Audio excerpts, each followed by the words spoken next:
Hello, hello. We got 3 likes and 1 not here now. Let's get some people there to start talking,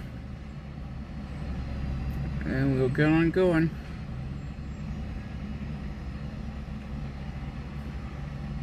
Okay, we got 2 of y'all here. Let's get somebody talking so I know you actually are paying attention and ready for the show. They're ready for this lovely, beautiful show.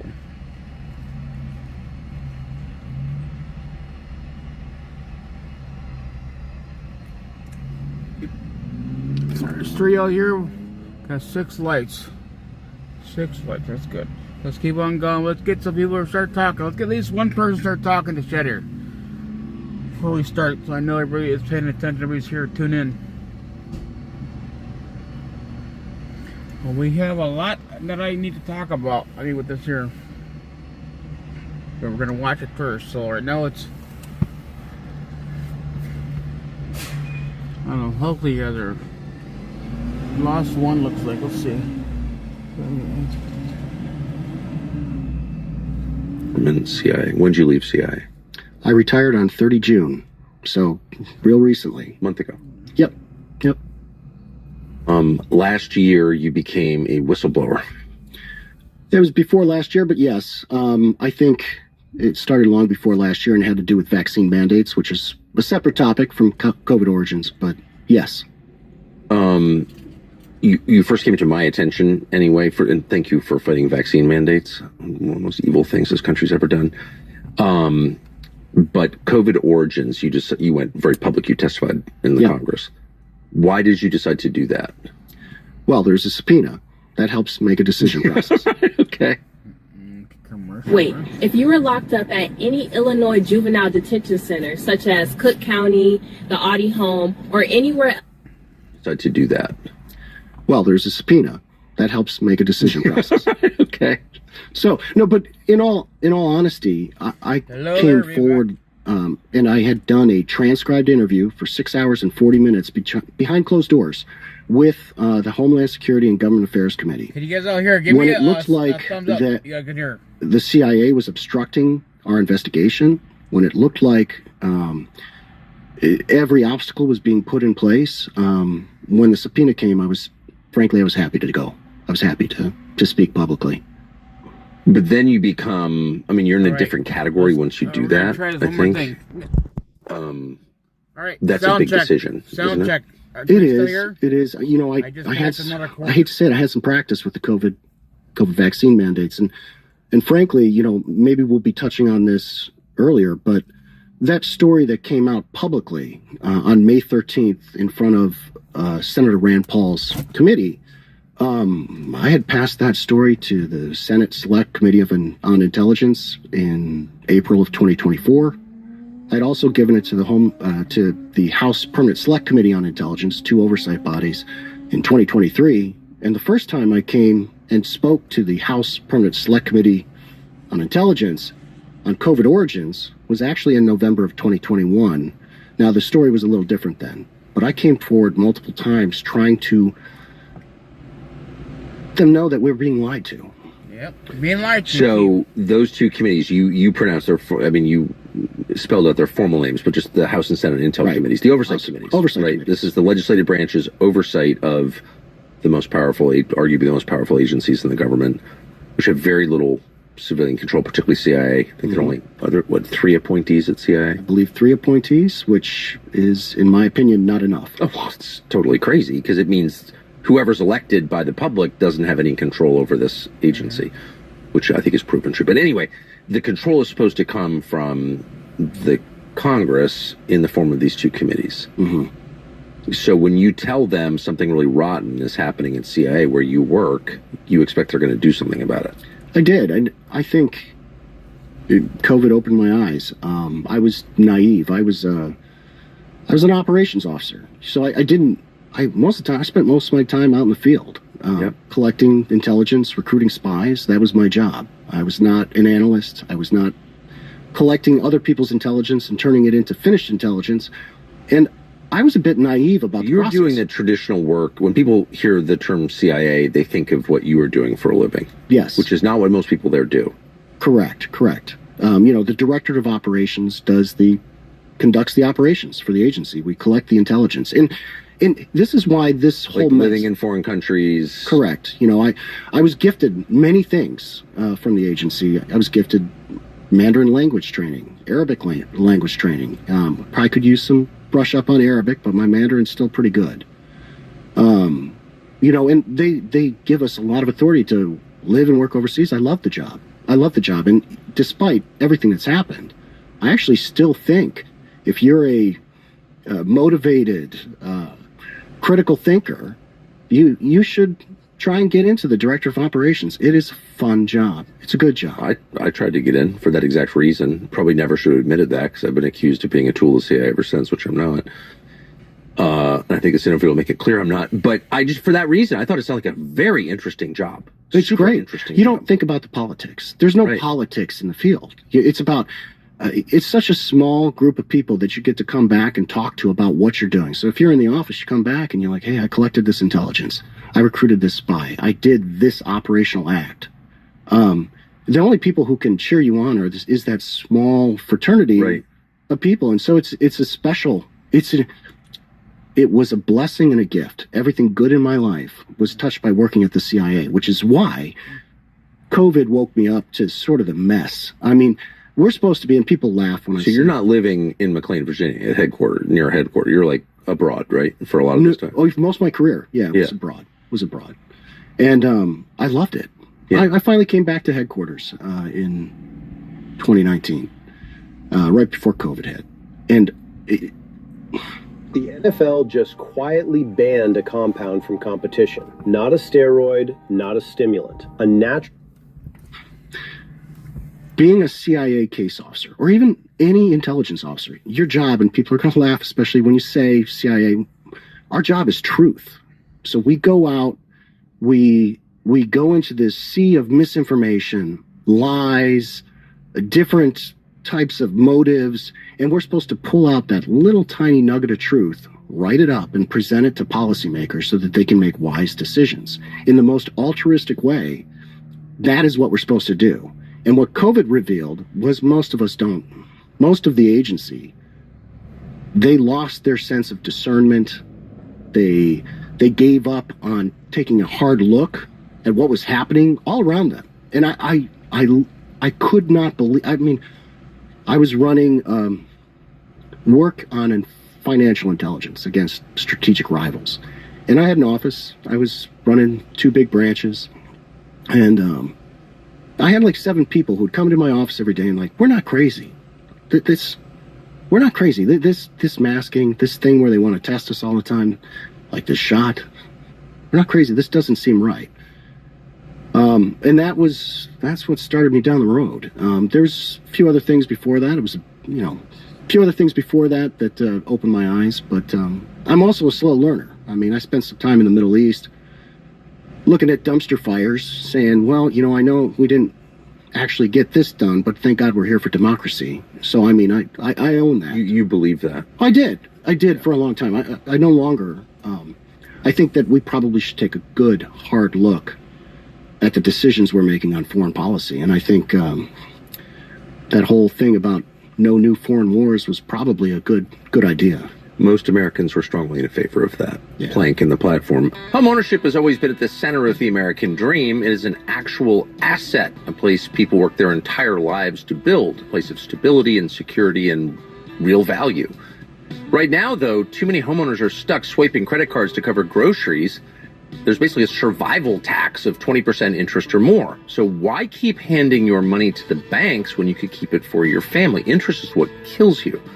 Our friends at American Financing have a better way. They're helping homeowners use their hard-earned equity, and they're supporting Americans looking to fulfill the dream of owning a home with mortgage rates currently in the 5s. American Financing saves its customers an average of $800 a month. That's about $10,000 a year. It's not just a loan, it's a true financial reset. We recommend American Financing. They're called America's home loans for a reason. So get out of credit card debt. It is just crazy to borrow money. No judgment, but it doesn't make any sense to borrow money at that rate. If you want out, call 800-685-5696. 5696 or visit americanfinancing.net/Tucker. So you come out in this, let's just start with your testimony before Rand Paul's committee about COVID origins. So just point blank, where did COVID come from, do you believe? It was a lab incident. There was a lab incident in Wuhan. And the NFL just quietly banned a compound from competition. Not a steroid, not a stimulant. A natural... It was a lab incident. It was a lab... All right, let's talk about it. Keyword, he is a former CIA. He's a former, not... that's what's going on. So he's speaking his... He's coming out there. He's a whistleblower. He's speaking what's going on, truth. I mean, even he's saying with all this, there's a lot of the corruption. There's just a lot of things that are going on. So what do you guys all think? I mean, what do you guys all think about this former CIA? What do you all think about what you heard so far? What do you guys get? I mean, I want to know. I mean, what do you guys all think? Let's get some people to start talking in the chat there. Ask the questions so we can understand. I want to see how much y'all are paying attention to the conversation the man is saying. I mean, this interview with Tucker and this former CIA, I think it's very good. Anybody here in the chat want to talk about it? Is that what the man's been saying from so far? Does anybody have anything they want to say?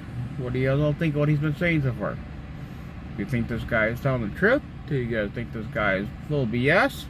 Or he actually is saying something that actually is true? And he's trying to, I mean, there's a lot of, the thing is, if you go back, you guys, really, is a lot of people that are coming out there, actually coming public-wise, and they're actually telling people what's going on. Because you know why? People are not everybody is finally waking up, and not everybody, at least some are waking up and realizing what's going on. Our administration's been lying to us. It is very, very, very disgusting what is really going on these days. I know that I did not vote this, but the thing is, like I tell you guys, you know, I know the title and everything is on there. The title I have on today.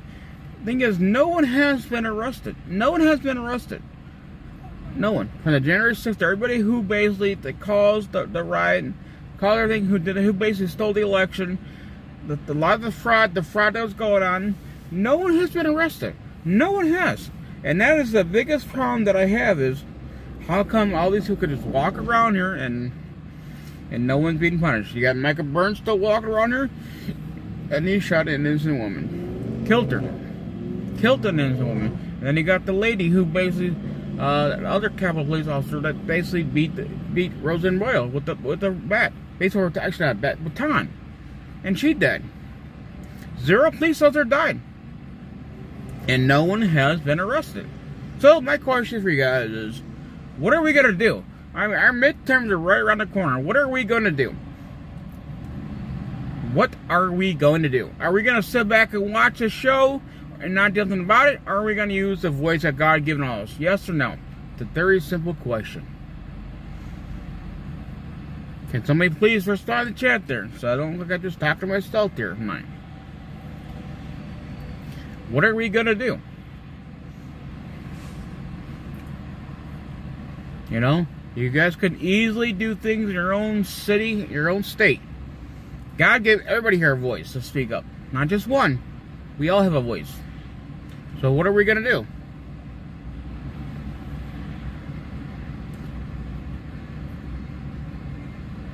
You need to hear more?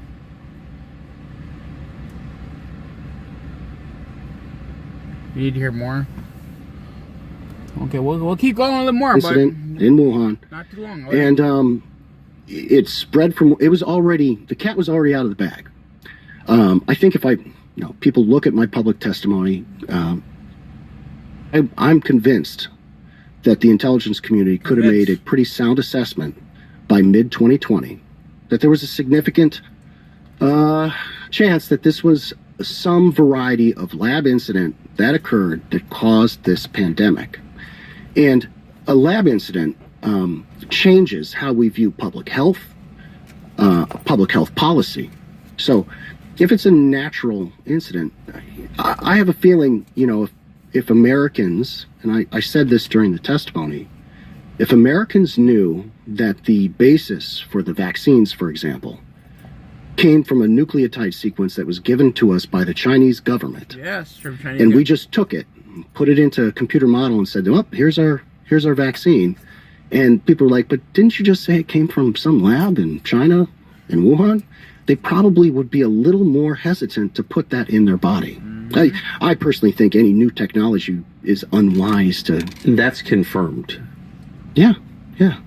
Oh, yeah. We got, I think it was, I forget the exact date, it was early January. The nucleotide sequence was sent from the Chinese CDC over to, I believe it was our CDC, but it was sent over to the health establishment here in the United States. We took that, and it was put into a computer modeling. My guess is there was probably a lot of previous work done on COVID. On coronavirus research. I should be precise on that. There's all sorts of coronaviruses that we've been looking at over the years. There was a famous outbreak, of course, in Asia. Mm-hmm. So you believe that the virus just escaped from the lab, the famous lab in Wuhan? Do you think it was an... Watch what alcohol does to stuck poop. Yeah, I mean, that's a good question. Do you guys think so? Do you guys think it actually came from a lab? Yes or no? Trap. Does anybody just think escaped from the lab, the famous lab in Wuhan? Do you think it was an accident? I think that we need more data from the CIA to actually fill out what Director Gabbard was doing. But yes, I think that it escaped from a lab in Wuhan, and it spread everywhere. Inadvertently, I think. There's no direct evidence right now that says, yes, they did it deliberately. That's quite a hedged answer. There's no direct evidence right now that they did it deliberately. So the possibility exists. Possibility exists because, I'd love to give you a direct answer. Right. But the CIA would have had to have given the information that was requested from Director Gabbard's Directors Initiatives Group. That probably could have cleared everything up. When I conduct an investigation, actually an intelligence operation, if I'm going after a target, first thing I do is put together a timeline. Okay, a timeline of events, known things about the target that we're investigating. If I don't have everything that goes in that timeline, I can't give you a full answer. Right. And CIA simply refused to provide the information. And it was obvious early in the outbreak that this was from the lab. I mean, there were Chinese researchers who said it, and then subsequently, as you know, disappeared. But people were saying this from February of 2020. Yeah. And it always seemed likely to me. But the U.S. government from the very beginning went along with this pangolin lie. Yeah. And then subsequent to that, even when it became obvious that it was a lie, we were describing, continued the cover-up. Why? Watch what alcohol does to stuck poop. If your belly blows up like a balloon every time you eat, you have what doctors call a... Continued the cover-up. Why? Part of the reason, Fauci is part of that reason. And, I'm going to be very blunt about it. And since I'm going to be blunt and also give my opinion, when I was sitting in front of the Senate, I wanted to make sure I was very accurate in everything I said. I don't want to give some supposition, but I will give a little supposition here as well. Because, I have a brain, I think. I've got synapses that fire off. And occasionally when I see data, if it look, quacks like a duck. Right. So, I think Anthony Fauci was fully aware that the funding that had gone on for various types of dangerous research, dangerous gain-of-function research, had been going on for a very long time. Okay? Different viruses, different bacteria. And, there are, I see connections for good reasons as well. Biodefense. I see connections to research that goes on.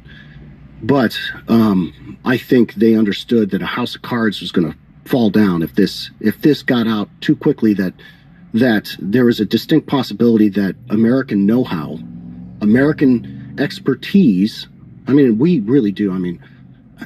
I take a look at some of the scientists that the the IC relies on for expert advice. These people are really, really impressive people. Okay, they receive funding to go do research. They're involved in health. They're involved in biodefense. All of a sudden, you've got a virus that looks, boy, there's a couple ties that tie the financing over to Wuhan, China. He had to know. He had to know what that looks like at the end of the day. So instead, based on everything that's out there, he gets the proximal origins of SARS-CoV-2 written with his buddies. That paper gets waved around the IC as the end-all be-all, as the paper to prove that, yes, it's of zoonotic origin. And he had to know when he's pushing these type of experts, a variety of experts that he pushed towards the IC, once in February of 2020 and again in June of 2021, he pushes those experts in. He wants to ensure that narrative is pushed at the IC level. And unfortunately, I'm going back to the comment I made before, some people just appeared to swallow it like hook, line, and sinker. I read an email where a very senior person, and I wish I could name names, but a very senior person waved that paper around and said, well, we've got our answer. That was somebody who was in a position to sort of influence, in a position to influence how the IC looked at SARS-CoV-2. Why are they covering it up now? Fauci's gone, new administration. I think that there's an embarrassment piece. Again, I think, you don't want to be caught with your pants down. I think that... you don't want to be caught at all. Covering up for a global pandemic that killed hundreds of thousands of people. Yeah. So I think, and hold on, let me be very clear about who doesn't want to be caught with their pants down causing a global pandemic. The senior people within DNI's, part of the DNI that's responsible for looking into WMD matters and bioweapons matters, and the Weapons and Counterproliferation Center over at the CIA. There's very senior people over there that had a heavy hand in what happened. And it's not the analyst, like the technical analysts that were pushing, saying, hey, listen, guys, this looks like this is a lab leak. Their careers were destroyed for pushing it. This is the story that I really want to make sure gets out. I want to correct the record. They were not bribed. There was a number of analysts inside the CIA, and they did everything in their power, to include writing a little dissent email that went all the way up to the top of WCPMC, saying, hey, listen, guys, we're technical experts, and I'm paraphrasing, obviously. We have this much expertise, and yes, it looks like a lab leak. But you got to watch it too. Careers were destroyed after that. They weren't no longer part of that establishment. And if there's ever so the entire leadership of CIA swung behind this lie that it was from an animal. Yeah. And why are they still doing it? Well, because tell you what, when the CIA produces the documents that were requested to help finish the investigation, I think we'll have a better answer on why. How can CIA get away with not producing those documents, or documents from the Kennedy assassination 63 years ago, which they also haven't produced, as you know? Who allows that to happen? Oh, that's a packed question. There's a few pieces to that. So senior managers allow it to happen inside the CIA. And oversight, to some extent, oversight has failed, clearly, over the years. I'm not criticizing, right now, I just want to be clear, I think actually Rick Crawford is on it right now. I'm definitely criticizing. He'd be the member of Congress who oversees the House Intel Committee. Yes. So historically, they've abdicated their role in oversight. And let me give you an example. I want to give you a very clear example. When I was a young officer, not a young officer, but, I had earned my stripes, done my work, and I was going to do my first meeting with a liaison service. Now, most of the time, it's like, good luck, buddy. Yeah, have fun. I actually had a senior officer pull me aside. He said, listen, here's how... Liaison service would be a foreign intel service. So this is where you get declared to the foreign intel service. Right. You're no longer hiding from everybody. And you're working together on goals that you both care about. hopefully. And he said, listen, this isn't going to go well. Here's how this is going to happen. Here's what I need you to do. He did what rarely happens for CIA ops officers. He trained the junior officer on how to handle the meeting. I was so grateful.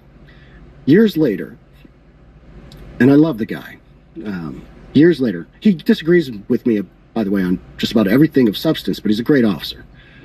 And he pulls me aside. I had gotten a job where I was interacting with oversight on a very regular basis. My job was to ensure that the things that were coming from the CIA that were going over to oversight were truthful, honest. We were producing things that was valuable for them to actually do their job. So, and I'd never really done that kind of work. I'd dealt with oversight before. He says, here's how oversight works. Take, for example, we are supposed to report all of the organizations that have human rights abuses that we work with. I mean, the CIA works with bad people. That happens. It's by statute, we're allowed to do that. But we have to report it. We have to make sure that they know. So we give them a list. And I don't know if it's quarterly or every other year or whatever it is, but there's a report that comes out. And he said, he was explaining to me, let's say somebody on the other side of the table says, hey, this service here, I don't like this. I don't want you working with this service. So he says, how do you handle that? I'm like, I don't know, you tell me. He goes, you say, well, just tell us to stop. And the meaning is, we know that you can tell us to stop, but you got to get everybody else to tell you to stop. And if we keep doing it, you got to get everybody else to pull the purse strings. And that never happens. So, like, you should just tell us to stop doing it then. It's become a kabuki dance. In my opinion, a kabuki dance. I sat in an oversight meeting that was 3 years after a huge failure happened, and they're asking the people sitting on the other side, the other people are talking to the agency officers. They're like, has anyone been held accountable for something that happened 3 years prior? And the agency lawyer leans in and says, we're holding the system accountable. So, unless just how are we doing that? I don't. Well, if they're holding the system accountable, they need some work because the system keeps chugging away. System's not a person, right? Right. Eating right's pretty important, but it's hard if you live here. About half of the American diet is ultra-processed foods, and that hurts you. Fake food harms your body, your mind, and especially your liver. So people think that feeling sluggish and foggy and bloated is just what it is to be older, but that's not true. Eating crap makes you feel that way. Well, our friends at Dose have a solution. It's called Dose for Your Liver. This doctor-approved plant-based liver supplement is clinically proven to promote liver function and lower liver enzyme levels. That means you're less bloated, less tired, you feel more like yourself. All you need to do is take a daily 2-ounce shot. Tastes like orange juice, an easy shot of liquid. It's not the Vax. People we know use Dose for Your Liver, and they have seen rapid results in their blood work, and they feel much, much better. The difference is very obvious. Lots of brands claim to support liver health, but do so before their products have gone through testing. This has been tested. Everything checks all the boxes. Visit dosedaily.co/Tucker. Use the code Tucker for 35% off. That's dosedaily.co/Tucker. Code Tucker, 35% off. You're going to love it. Where does Tom Cotton, who is the senator who chairs the Senate Select Committee on Intelligence, where does he fit into all this? Well, I think he's a cheerleader for everything we do. He has no role in oversight. I think he's a complete cheerleader. And I'll give you a very good example. I provide you a couple documents here. After my hearing, Senator Rand Paul sent another subpoena over to the ODNI saying we need all of this information. I'll leave it with you. We want it. Well, Director Gabbard leaves. Pulte takes over. And Pulte gets a letter from Senator Tom Cotton's team saying, hey, listen, here's what you need to understand. Sissy maintains oversight responsibility. Sissy's a Senate Intelligence Senate Committee. Select Committee on Intelligence. Yeah. We maintain primacy on oversight for these sort of matters. And so, hey, Pulte, make sure that you consult us before you decide to give anything over to them.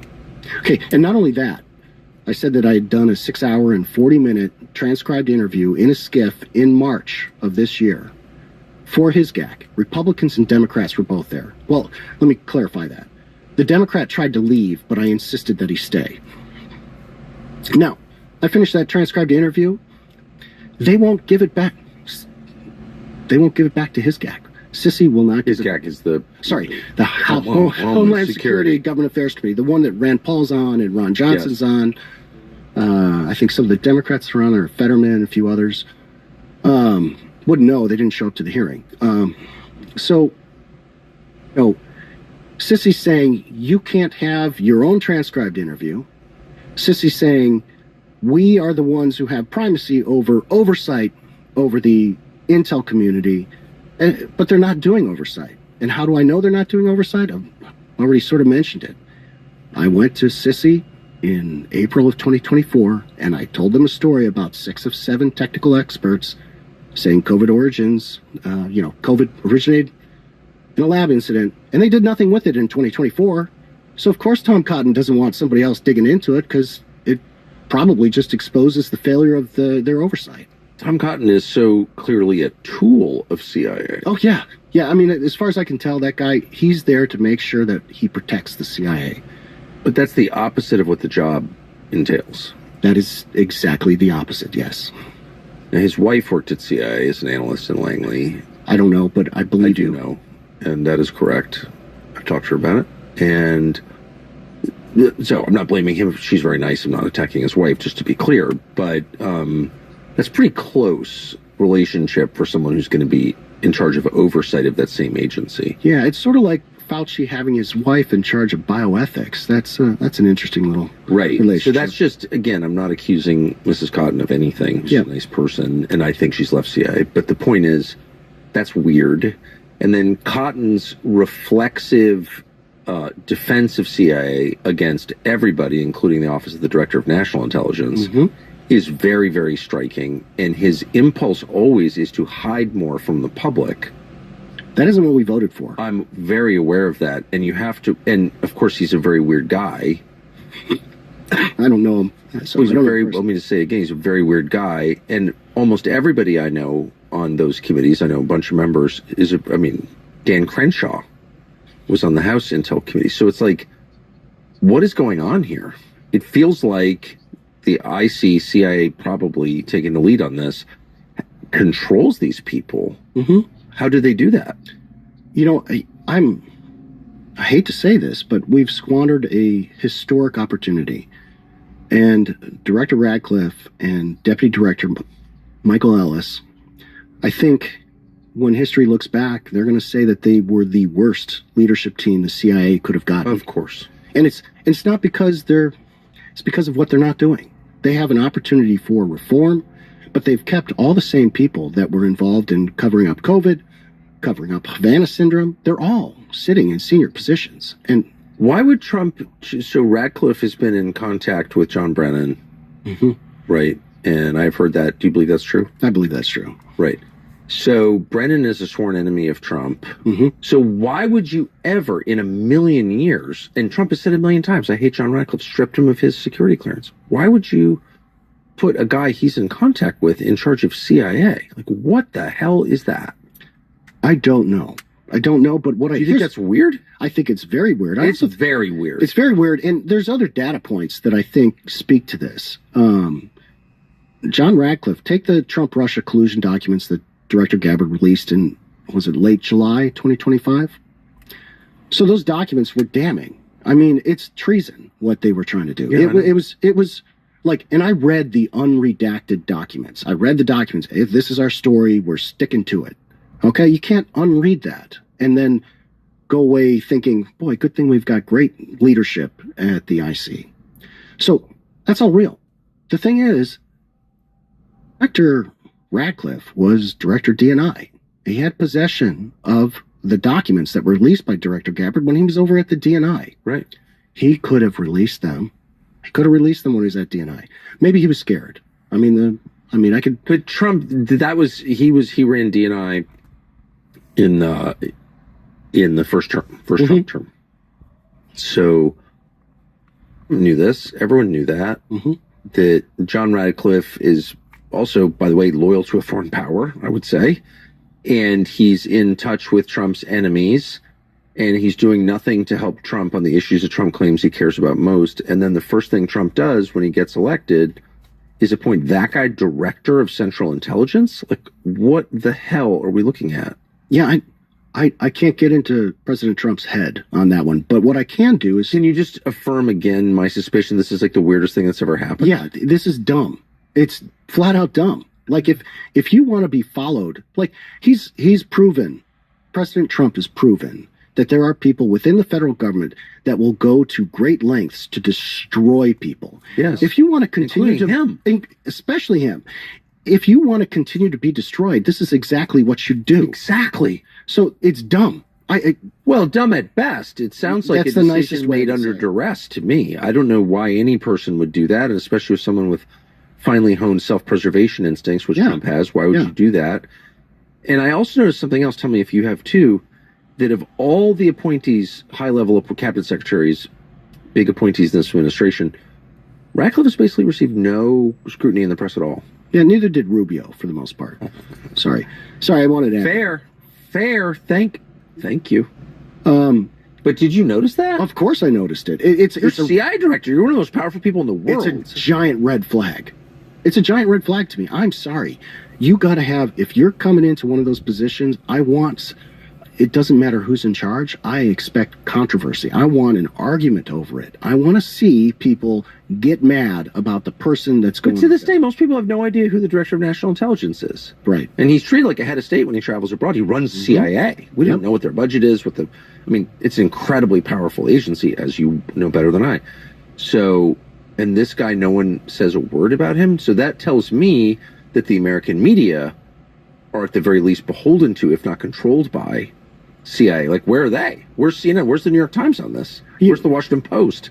Yeah, I'm glad you mentioned the media, because the media plays a huge role at this point in American freedom, our future. And, like, take a look at the media blackout, even on, like, I'll personalize it here.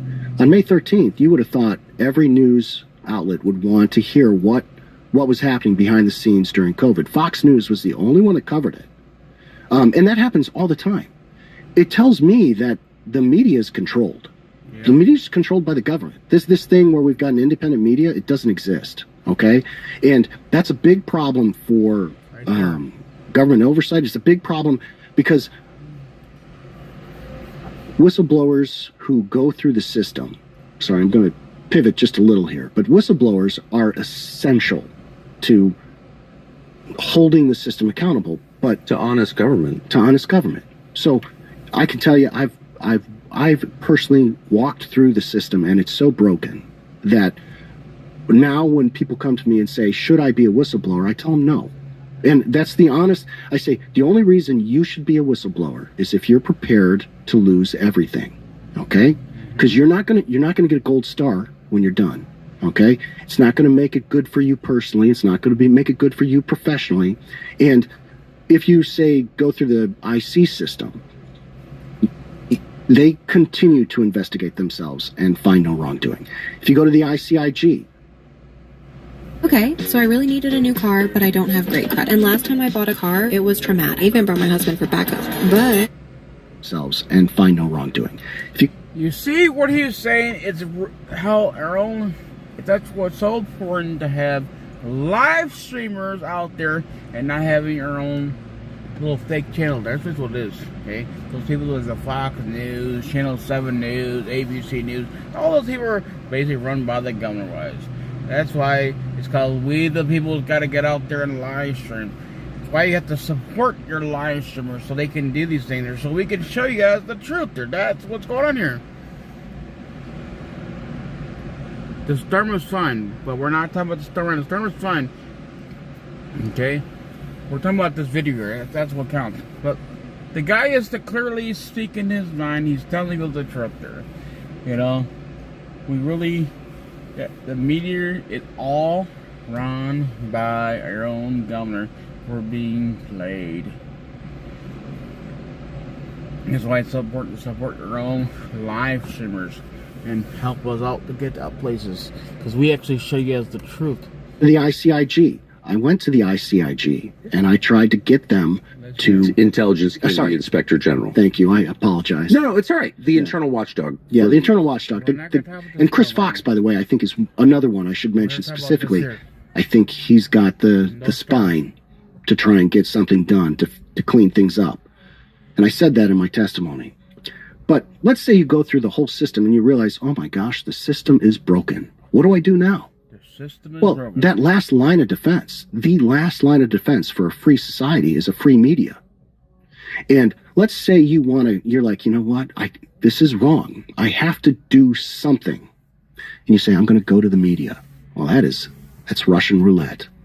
Okay. And by the way, let me be perfectly clear. I am not advocating that people with classified information go immediately to the media and just start spouting their mouth off. That is not what I'm saying. No, they should just dump it on the internet.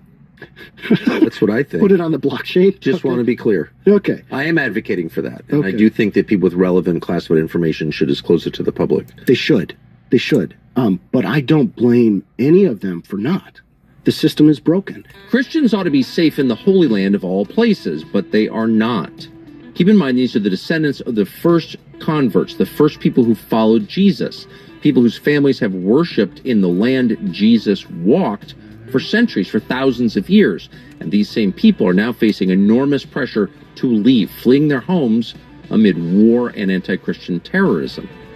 Untold numbers of innocents are lost and without hope, fellow Christians. But how do you support them? There are groups out there who claim to support them whose real agenda is to move them out of their actual homeland. We think that's wrong. We think that's evil, in fact. And so we've looked far and wide to find a group that is actually supporting Christians in the Middle East. And we found one. It's called the Vulnerable People Project, VPP. It's one of the very few groups consistently helping vulnerable Christians throughout the Holy Land. They deliver food and water to Christian communities trapped in Gaza, for example. They help rescue civilians. They provide emergency aid to families who have nowhere else to turn. Today, they are helping Christian churches and families safely remain in the communities where their ancestors worshipped Jesus. There should be a lot of groups doing this, and trust us, we have looked for over a year now, and there aren't. But the Vulnerable People Project is doing exactly that, and their work makes an amazing difference in people's lives. A gift of just $33 helps provide a day of protection and support for the vulnerable Christians in the West Bank. Who's looking out for them? Nobody. Well, they are. A monthly gift of $83 helps sustain that protection throughout the month.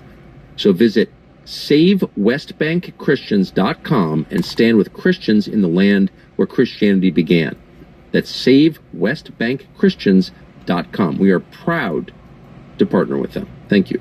And if you go to the media, so if you go to Jake Tapper, maybe he's not going to. Yeah, no, he might criticize CIA too much. Yeah, you're playing with fire because you could be putting yourself in a lot of trouble, and that is an oversight mechanism. The whistleblower system is an oversight mechanism, and that's what I love about Gabbard's release of information. For example, take the Trump-Russia collusion documents. She included whistleblower testimony.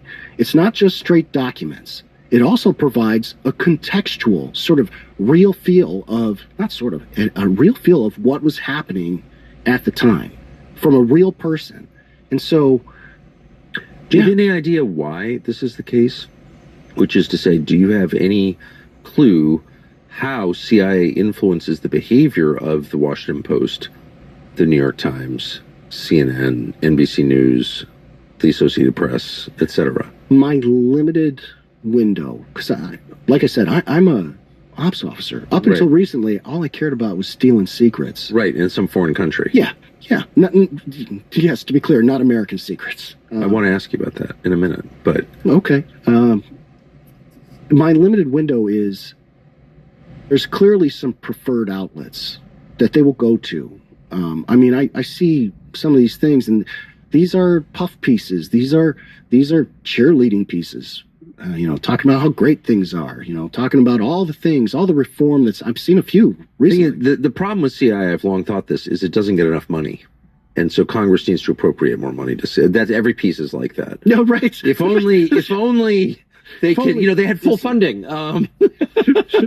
Right. What? Right. Which is a great point. Not only do they not get enough fund, the funding piece is actually interesting that you mentioned it, because it's also Stop sopping wet bags of ice into your cooler. I've got a brand new fridge on wheels that keeps your food ice cold without ever needing ice. It may look like an... This is actually interesting that you mentioned it, because it's also... Sorry, this might be a non sequitur, but I think it's important. Part of the reason we failed is the Patriot Act and 9/11. I was part of the whole system post 9/11. I can tell you, I never had a time, even during continuing resolutions, where, like, if I went to the boss and said, "Hey, boss, I got this great operation going on. You need more money." They always found money for me, and I think we started confusing good managers for good leaders. So after 9/11, Patriot Act opened up a bunch of authorities, a bunch of operations were opened up. And, the good managers were the ones who could juggle a gazillion different things at once. I wish I was one of those people. I was never good at juggling a gazillion things at once. I stuck to sort of a handful of things I knew I could accomplish. But the good managers, they could. And they were working in a time where there was a ton of money. We've always had money.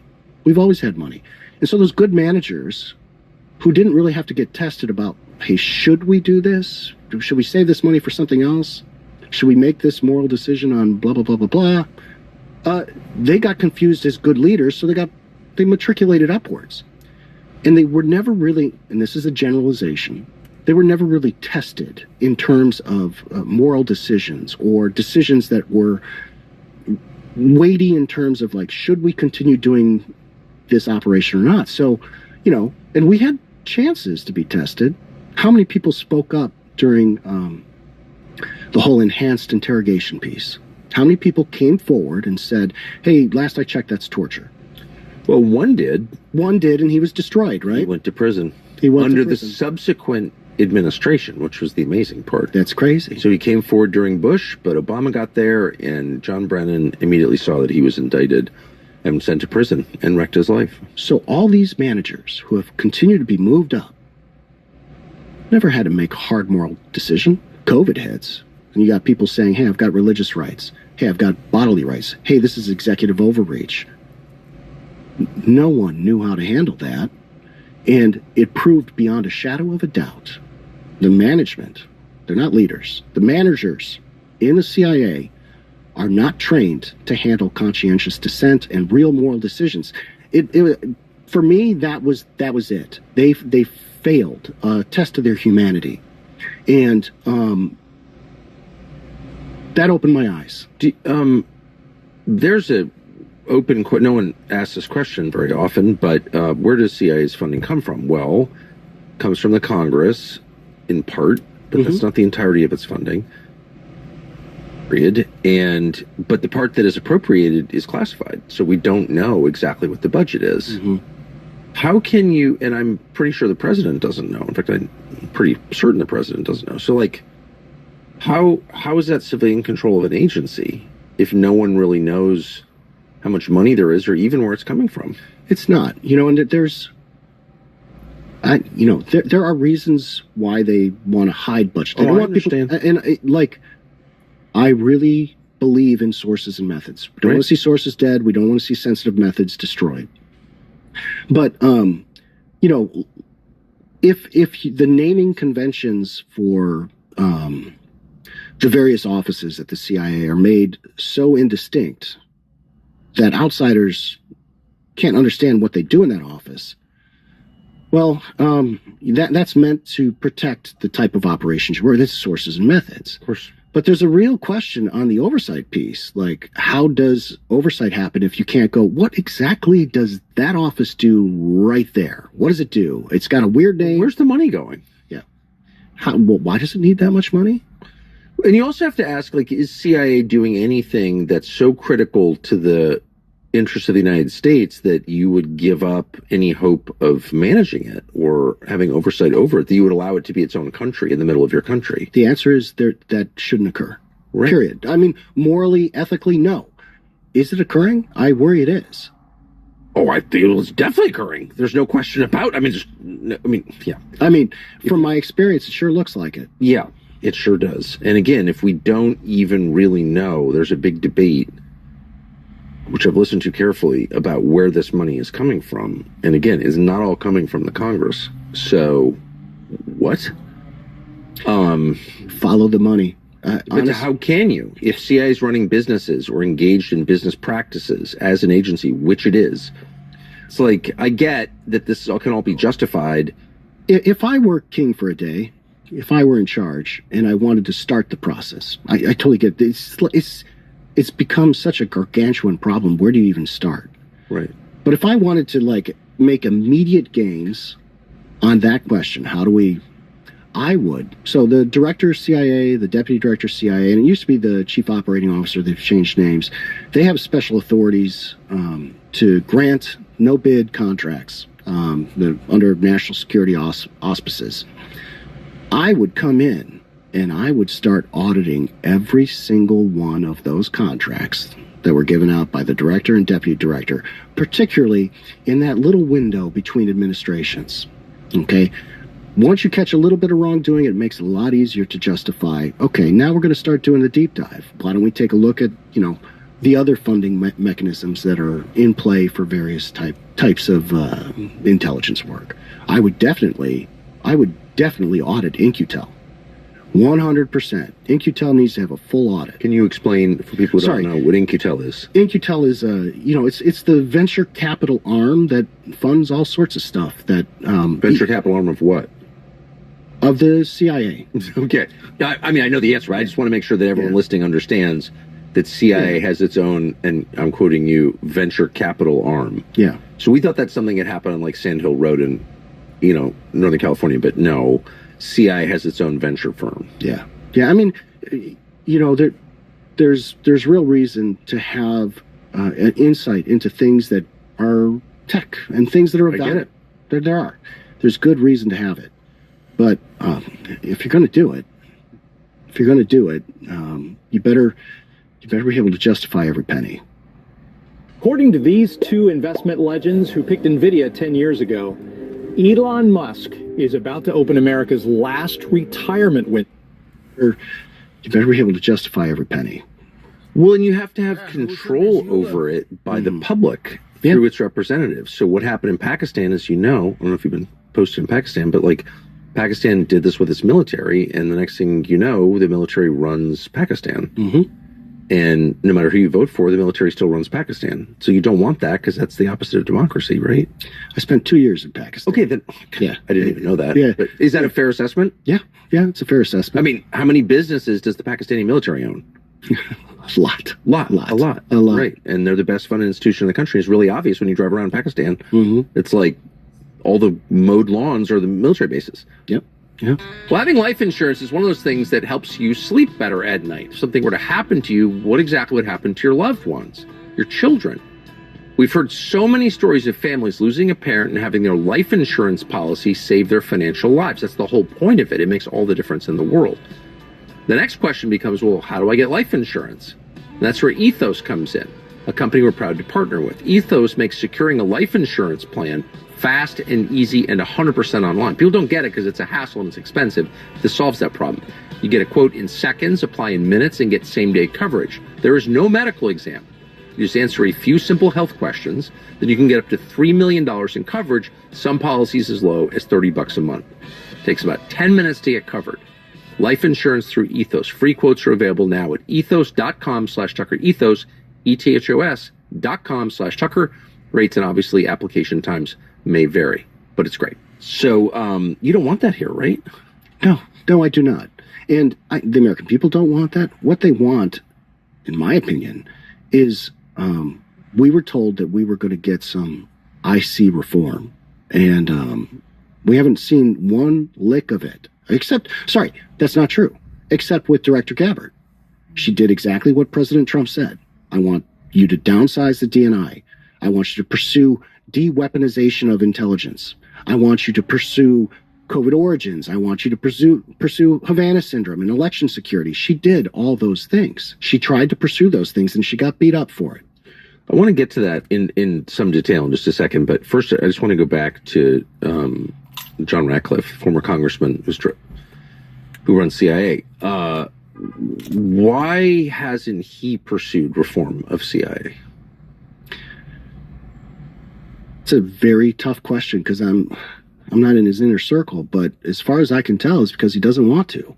He's perfectly happy to let the people that are running the agency, those managers who matriculated upwards, who were confused for good leaders, yeah, they're running the place. I don't know why he's letting that happen.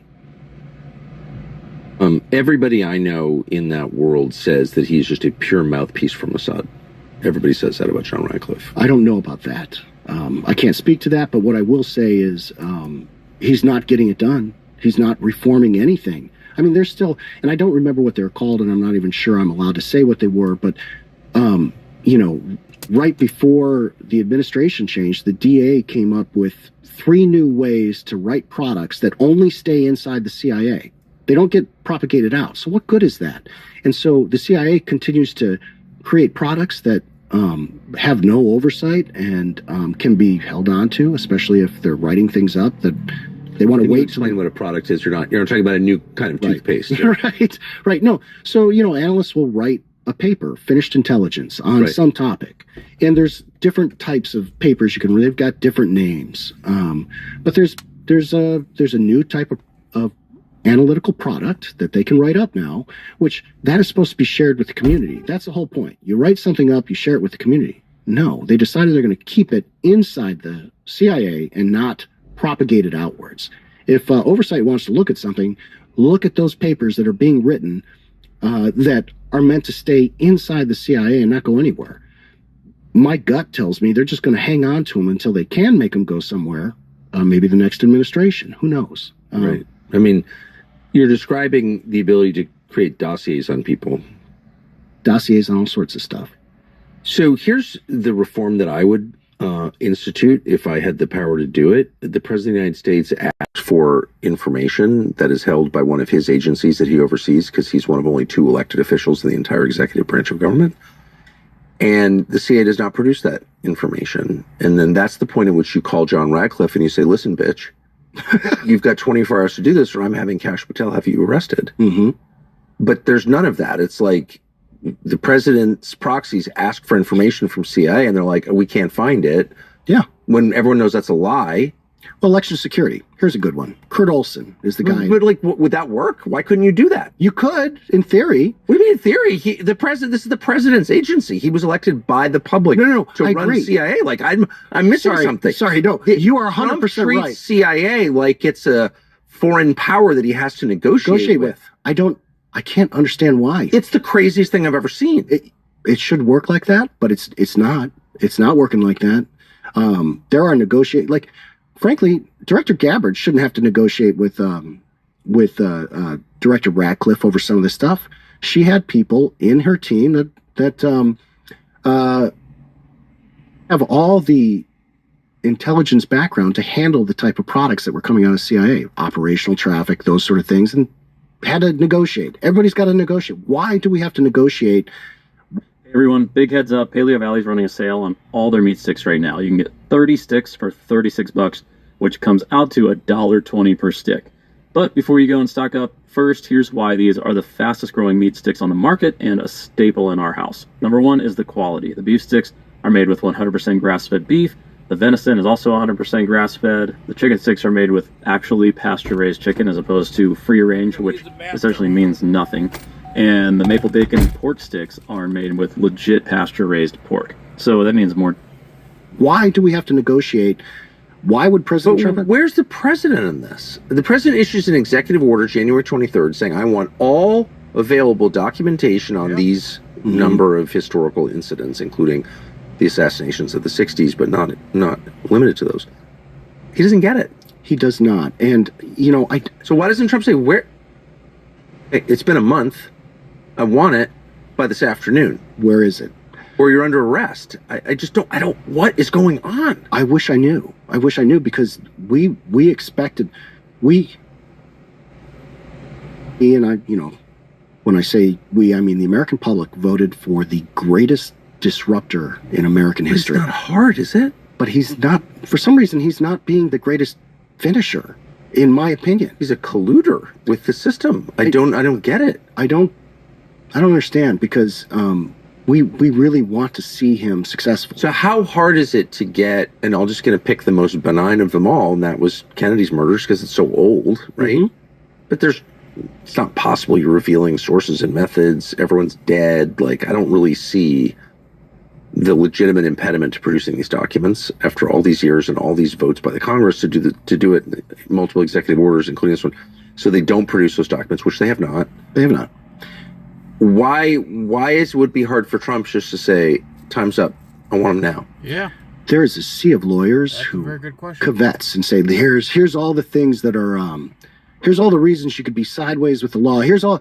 Trump has full power to do all this, but he does. Correct. He could just do it immediately. But for some reason, the bureaucrats will sit around kvetching over all the legal ramifications, I think. And Tom Cotton, too. Tom Cotton, too. He doesn't want disclosure. Does not want disclosure. At this point, like, if we're serious about reform, we just got to lay it all out and let it, like, if the documents that come out, these operational records come out, and they show all sorts of wrongdoing that happened decades ago, maybe we can finally start correcting those mistakes that happened and improve the institutions. I physically handled the MK Ultra documents. Okay, they were about this high in the office. And again, I was hired labor that day. I just needed to move the documents for somebody into another office. But those were the MK Ultra. I thumbed through them, and there's no reason.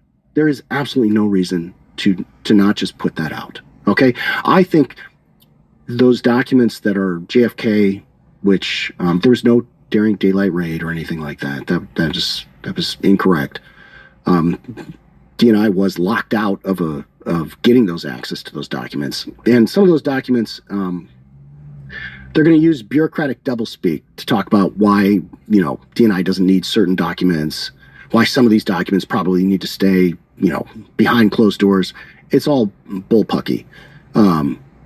It's too old. It's too long ago. It has to be released. There's an executive order with the force of law requiring the release of these documents with no caveats in it. Yeah. So they're breaking the law by holding these. You could say the same thing with the COVID Act of 2023. That was unanimously passed. Said we want all of it disclosed. Was it? No, there's thousands of documents that are still sitting there, and I pray that Pulte or whoever else comes after them, or even Ratcliffe, I don't care who does it, declassify them. There's thousands of documents. Well, that's of course not going to happen, and I'm sure Tom Cotton would jump up and prevent it. Yeah, and it's too bad because the people who put this administration in office is going to look at that, and they're not going to be happy. And well, it's not a democracy if you don't know what your government's doing. Yeah. And what about 9/11? Was there ever an effort to say, because as you just said yourself, it was the Patriot Act in the wake of 9/11 that changed the whole structure, changed the country forever. There's never been a meaningful push to declassify it after 25 years. I can't. There was no push for 9/11 during my time at the dig to declassify anything. As far as I'm very aware of that. I wonder why. I have my theories. I mean, what are your theories? That there's something that's, all these people who are out there that say, the government can't keep a secret, and that's you're a kook if you think that there's a possibility there was some underhanded thing happening behind the. This is what would crawl out of you if you drank 2 tablespoons of this disgusting African herb every day for 2 weeks. After your first dose, you'll feel thing happening behind the curtain. I can tell you, we can keep a secret. I know. I've kept secrets. I am keeping secrets. Okay. Morally, ethically, I'm keeping secrets. And if somebody says that a group of people can't keep a secret about 9/11, that's not true. Okay. I have questions about Building 7. That for me was a wake-up call. Yeah, and that's where the CIA office was. Yeah. And so I have a real question about Building 7. It does not make sense. And this is, and again, I used to be a normal CIA officer. You know, That's such a great sentence. I used to be a normal CIA officer. It's true. Assuming that's a category. You know, it is a category. I'm just joking. I know it's a category. I still love the agency. There's something. Hold on, guys. I want to watch this. Hold on. Let's see what the why is doing here. I want to hear this one. Hold on. All right. Now we talk about this crap. Now it wants to start doing here. It wasn't there before, but now you want to talk about this here. Now it wants to do this here. This is very important. I want to know about those two more. I believe it was something off with Building 7 and something off. Yeah, like how did it fall down? Why was it announced on television before it fell down? Yeah, those are real questions that need real answers. So, because the CIA, there was a CIA office in that building, they admitted it. I didn't misremember that. No, you didn't. Did anyone ever talk about this? No. Well, you mean at CIA? At CIA, what happened over the course of my career? What happened? Like what happened to our office in Building 7? The building that no plane hit, but somehow it fell down. So when I say I used to be a normal CIA officer, for most of my career, no one I knew talked about that. Right. And it wasn't until COVID that I started running into people, whatever this means, it wasn't until COVID that I started running into people that started asking those questions. And I was listening to them going, first I had CIA employees? Yeah, CIA employees. I had a visceral reaction when I first heard that. I was like, what are you talking about? I did exactly that. What are you talking about? They can't. That didn't happen. And as time has gone on... I had the same reaction, by the way. Yeah. I'm a slow learner. I'm a slow learner. And slow learner, but there's a lot of questions that need... So what were other CIA employees who had thought about this before you did or I did? What was their theory about how that building came down? Yes, controlled demolition. Put me on the spot here, but... Doesn't mean it's true and you're not endorsing it. I'm not endorsing it. I'm interested to know what actual CIA employees think about the destruction of the CIA office in Building 7. A lot of people had questions about, the folks that were dancing on top of the building and celebrating. Israelis, the Mossad officers, yeah. So a lot of people had questions about that. A lot of people had questions about why, was it insurance policy, I believe? Yeah, you did a whole segment. That's right, you did a whole segment on this. Yeah, we did a documentary. There's an insurance policy that was taken out right beforehand, which is pretty fortuitous, pretty prescient. They've brought up a whole bunch of things, and from my perspective, these are good questions that deserve answers. So was the feeling that building was by someone brought down? Yeah, I mean, some have said that explicitly that I've spoken to. Yeah. They said explicitly, yes, it sure looks like that thing was a controlled explosion and fell in on itself. Yep. And these are active CIA officers. I mean, it's pretty obvious. If you take, if you filter out the propaganda, the screaming in your ears from Jake Tapper, like, shut up, conspiracy nut, and just ask, like, well, how did that happen? You can't get an answer because obviously it was brought down with explosives.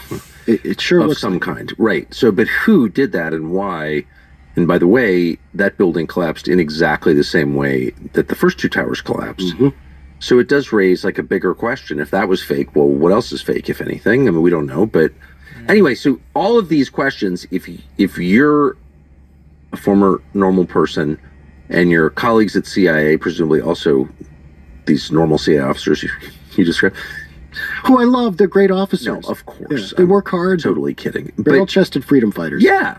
I've known a lot of people like that in various federal agencies who are like good people. Not everyone's bad, right? It's true.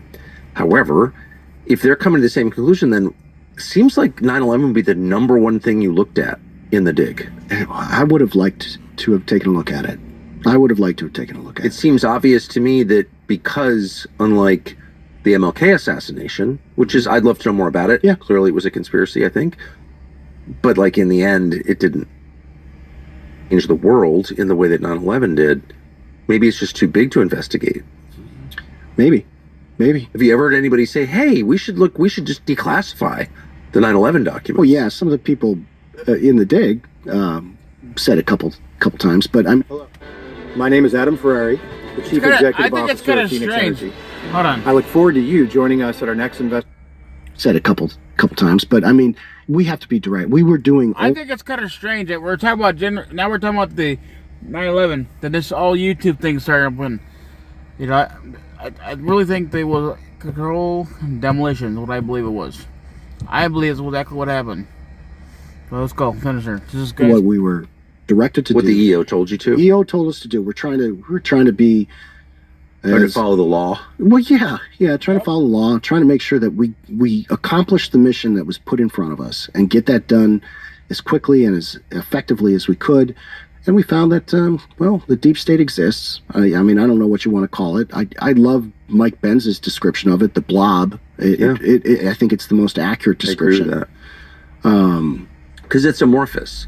Yeah. There's no meaning. It's everywhere. Right. And it just rolls in. It fills space. And fills the cracks. It pops up everywhere. It's miserable. So what, so the DIG was the Directors... Initiatives Group.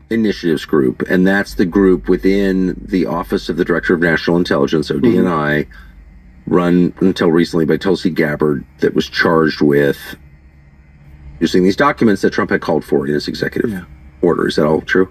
Yeah. Okay. Yeah. So what were the, if you'll just jog my memory, the cases, the events that you were looking into? Well, a lot of them are listed in that Rand Paul subpoena. So if it's okay. So of course. Yeah. But so it was the JFK assassination. The declassification effort. And they sort of lumped MLK, JFK, Bobby Kennedy. In that category. There was election security issues. There was January 6th. There was COVID, Havana syndrome, UAPs, and a couple other issues. They tried to compartment out things, so like everybody wasn't working on the same things. And so there's some things that I wasn't. Those are all super interesting topics. So let's just go through them really quick, and I'm going to ask you, do you learn anything new about the JFK assassination? So I have to admit, I'd never really followed it. So I was just hoping we'd just release it all, and I assumed there was a lot of people who were into it, and they would pull the documents and make those conclusions for me. So I don't have any revelations that I was following very closely. I was shocked to know that the CIA was running Oswald. Yeah. And that's true. He that did come up. He defected, but that was all a scam. And the Russians were very paranoid about Lee Oswald. He was a Marine Corps corporal, I think. And he shows up in Russia, and they're like, "You're a secret agent," but he actually was. So I didn't know that. MLK, anything come to mind? I wasn't following it, sorry. Yeah. January 6th.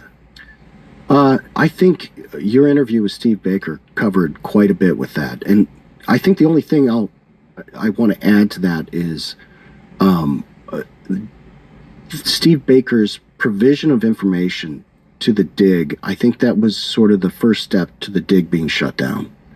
And I've never seen a reaction quite like what I saw from the agency. Can you tell us what Baker did, just so we have context? Yeah, sure.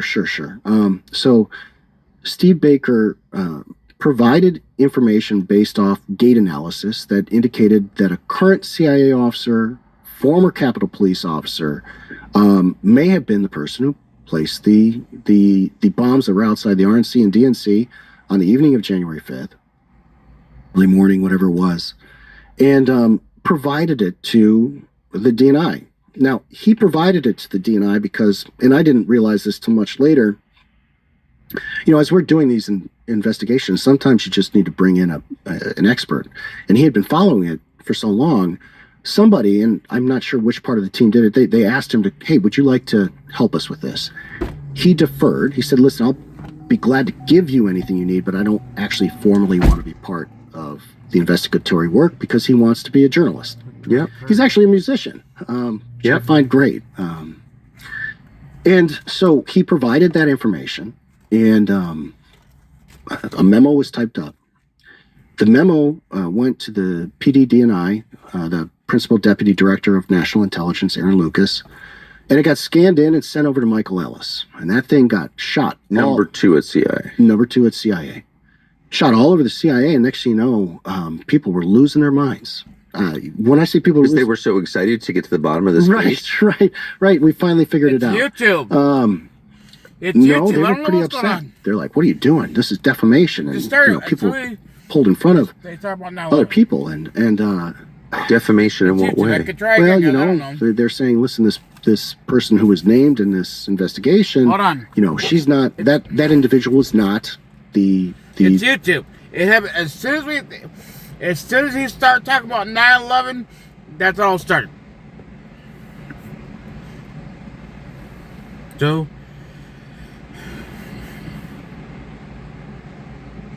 I think it's pretty effed up and strange. As soon as he started talking about 9/11, I'm telling you, that's when it all started. There's nothing. It all happened exactly. Want to travel further with a new car? Let's go. Our first stop is no annual fee falls. Hell, And in the forest of savings, see cars that can help you earn. See, maybe you can. Thanks a lot for doing this. How long were you at CIA? Okay, now that's. I joined. As soon as something off with Building 7 and something off. Yeah, like how did it fall down? Hold on, they maybe had to restart the whole thing over, all the way down to the end. I tried to catch. Why was it announced on television before it fell down? Yeah, those are real questions that need real answers. I hope I got it. So, because the CIA, there was a CIA office in that building. Mm-hmm. They admitted it. I didn't misremember that. No, you didn't. Did anyone ever talk about this? What you mean at CIA? At CIA, over the course of my career, what happened? Like what happened to our office in Building 7? The building that no plane hit, but somehow it fell down. So when I say I used to be a normal CIA officer, for most of my career, no one I knew talked about that. Right. And it wasn't until COVID that I started running into people, whatever this means, it wasn't until COVID that I started running into people that started asking those questions. And I was listening to them going, I had CIA employees? Yeah, CIA employees. I had a visceral reaction when I first heard that. I was like, what are you talking about? I did exactly that. What are you talking about? They can't. That didn't happen. And as time has gone on... I had the same reaction, by the way. Yeah. I'm a slow learner. I'm a slow learner. And but there's a lot of questions that need... So what were other CIA employees who had thought about this before you did or I did? What was their theory about how that building came down? Put me on the spot here, but doesn't mean it's true, and you're not endorsing it. I'm not endorsing. I'm interested to know what actual CIA employees think about the destruction of the CIA office in Building 7. A lot of people had questions about, the folks that were dancing on top of the building and celebrating. Israelis, the Mossad officers. Yeah. So a lot of people had questions about that. A lot of people had questions about why was it an insurance policy? I believe. You did a whole segment. That's right. You did a whole segment on this. Yeah, we did a documentary. There's an insurance policy that was taken out right beforehand, which is pretty fortuitous, pretty prescient. They've brought up a whole bunch of things, and from my perspective, these are good questions that deserve answers. So, was the feeling that building was by someone brought down? Yeah, I mean, some have said that explicitly that I've spoken to. Yeah, they said explicitly, yes, it sure looks like that thing was a controlled explosion and fell in on itself. And these are active CIA officers. I mean, it's pretty obvious. If you take if you filter out the propaganda, the screaming in your ears from Jake Tapper, like "shut up, conspiracy nut," and just ask well, how did that happen? You can't get an answer because obviously it was brought down with explosives. It sure of looks some kind, right? So, but who did that and why? And by the way, that building collapsed in exactly the same way that the first two towers collapsed. So it does raise a bigger question. If that was fake, well, what else is fake, if anything? I mean, we don't know. But anyway, so all of these questions, if you're a former normal person and your colleagues at CIA, presumably also these normal CIA officers you described, who I love, they're great officers. No, of course. They work hard. Totally kidding. Barrel-chested freedom fighters. Yeah. I've known a lot of people like that in various federal agencies who are good people. Not everyone's bad, right? It's true. However, if they're coming to the same conclusion, then it seems like 9/11 would be the number one thing you looked at in the dig. I would have liked to have taken a look at it. It seems obvious to me that because unlike the MLK assassination, which is, I'd love to know more about it. Yeah. Clearly it was a conspiracy, I think. But like in the end, it didn't change the world in the way that 9/11 did. Maybe it's just too big to investigate. Maybe. Have you ever heard anybody say, hey, we should just declassify the 9/11 documents? Well, yeah, some of the people in the dig said a couple times, but I mean, we have to be direct. We were doing only what we were directed to do. What the EO told you to? EO told us to do. We're trying to be... Trying to follow the law? Well, yeah, trying to follow the law, trying to make sure that we accomplish the mission that was put in front of us and get that done as quickly and as effectively as we could. And we found that, the deep state exists. I mean, I don't know what you want to call it. I love Mike Benz's description of it, the blob. I think it's the most accurate description. I agree with that. Because it's amorphous. Yeah. There's no meaning. It's everywhere. Right. And it just rolls in and fills space and fills the cracks. It pops up everywhere. It's miserable. So what, so the dig was the director's... Initiatives group. And that's the group within the Office of the Director of National Intelligence, ODNI, run until recently by Tulsi Gabbard, that was charged with using these documents that Trump had called for in his executive order. Is that all true? Stop stuffing sopping wet bags of ice into your cooler. I've got a brand new fridge on wheels that keeps your food ice cold. Yeah. Order. Is that all true? Yeah. Okay. Yeah. So what were the, if you'll just jog my memory, the cases, the events that you were looking into? Well, a lot of them are listed in that Rand Paul subpoena. So if it's okay. So of course. Yeah. But so it was the JFK assassination. The declassification effort. And they sort of lumped MLK, JFK, Bobby Kennedy.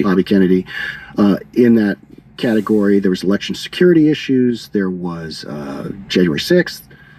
There was COVID, Havana syndrome, UAPs, and a couple other issues. They tried to compartment out things, so like everybody wasn't working on the same things. And so there's some things that I wasn't. Those are all super interesting topics. So let's just go through them really quick, and I'm going to ask you, do you learn anything new about the JFK assassination?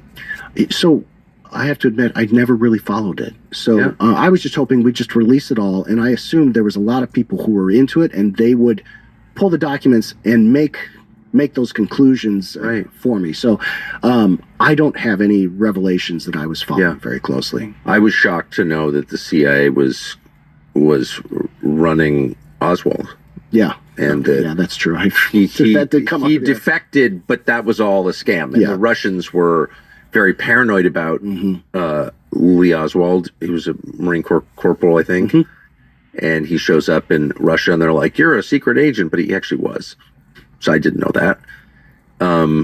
MLK, anything come to mind? I wasn't following it, sorry. Yeah. January 6th.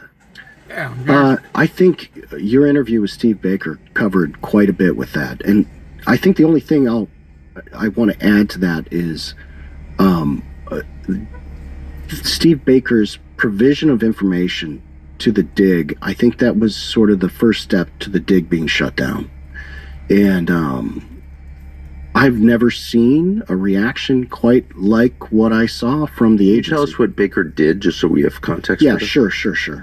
So Steve Baker provided information based off gate analysis that indicated that a current CIA officer, former Capitol Police officer, may have been the person who placed the bombs that were outside the RNC and DNC on the evening of January 5th, early morning, whatever it was, and provided it to the DNI. Now, he provided it to the DNI because, and I didn't realize this till much later, as we're doing these investigations, sometimes you just need to bring in an expert. And he had been following it for so long. Somebody, and I'm not sure which part of the team did it, they asked him hey, would you like to help us with this? He deferred. He said, listen, I'll be glad to give you anything you need, but I don't actually formally want to be part of the investigatory work because he wants to be a journalist. Yeah. He's actually a musician, which I find great. And so he provided that information, and a memo was typed up. The memo went to the PD-DNI, the Principal Deputy Director of National Intelligence, Aaron Lucas, and it got scanned in and sent over to Michael Ellis. And that thing got shot. Number 2 at CIA. Number 2 at CIA. shot all over the CIA, and next thing you know, people were losing their minds. When I say people, because they were so excited to get to the bottom of this case. Right. We finally figured it out. No, they were pretty upset. They're like, "What are you doing? This is defamation," and people were pulled in front of other people, and defamation in what way? Well, they're saying, listen, this person who was named in this investigation, she's not that individual was not the person who did it, and you could get yourself in a lot of trouble. You could get sued. How did they know that person didn't do it? They don't. Right. They don't know that, and we know they're a bunch of liars, is what you're saying. That is definitely one way to say it, but yeah, I mean, they don't know that, and it's weird to me because the CIA's job is to take in information, exactly, and by law, if there's a chance that there is some illegal activity that occurred, we have to inform the CIA that, hey, listen, there's an employee that might be involved in this. Take it seriously. But you're saying that CIA did not respond coolly or analytically to this information from Steve Baker as provided by ODNI. They did instead what? They decided they were going to investigate the dig. Okay, and I for what purpose? The people who provided the information. Yeah, gave it to them, and it to me it's insanity. Were they upset about this information? Sure seemed like it, because you don't call somebody up and say, we'd like you to show up at this facility for an interview, and that facility is for polygraphs, by the way, which is basically an interrogation tool, and say, hey, listen, come on by. I mean, there was a fella sitting next to me. He asked me, how do I deal with this? And I said, well, you tell them that you work for the DNI and that you would like them to send a full list of the questions they'd like to talk about. Maybe send it to your lawyer, and you make sure you CC everybody in the DNI front office on that email chain, because you want them involved in fixing this. It was insane. The reaction we got from them was a visceral reaction. Yeah. And so you were practicing tradecraft your career at CIA, so know that kind of reaction suggests, not good. Not good. I immediately assume that there's wrongdoing, and right or wrong, that's what I assume. If you're going to react like that, well, hold on a second. What are you protecting? Why are you? Of course. And so, and everybody, I'm not a genius here. You don't need to be a CO to have the exact same question. So, what I'll say about this was, the CIA decided that was the end of it, and so they made every obstacle they could to try and prevent us from conducting our investigations. Yeah. And it was simply refusing things, slow rolling things. Even within the DNI's Office of General Counsel, there are things that we want to push through there to make sure that we're street legal. Yep. Somehow they managed to slow roll even the stuff we were trying to get over to, for example, Senator Rand Paul's committee. There's questions and follow-ups that sat with that group for months.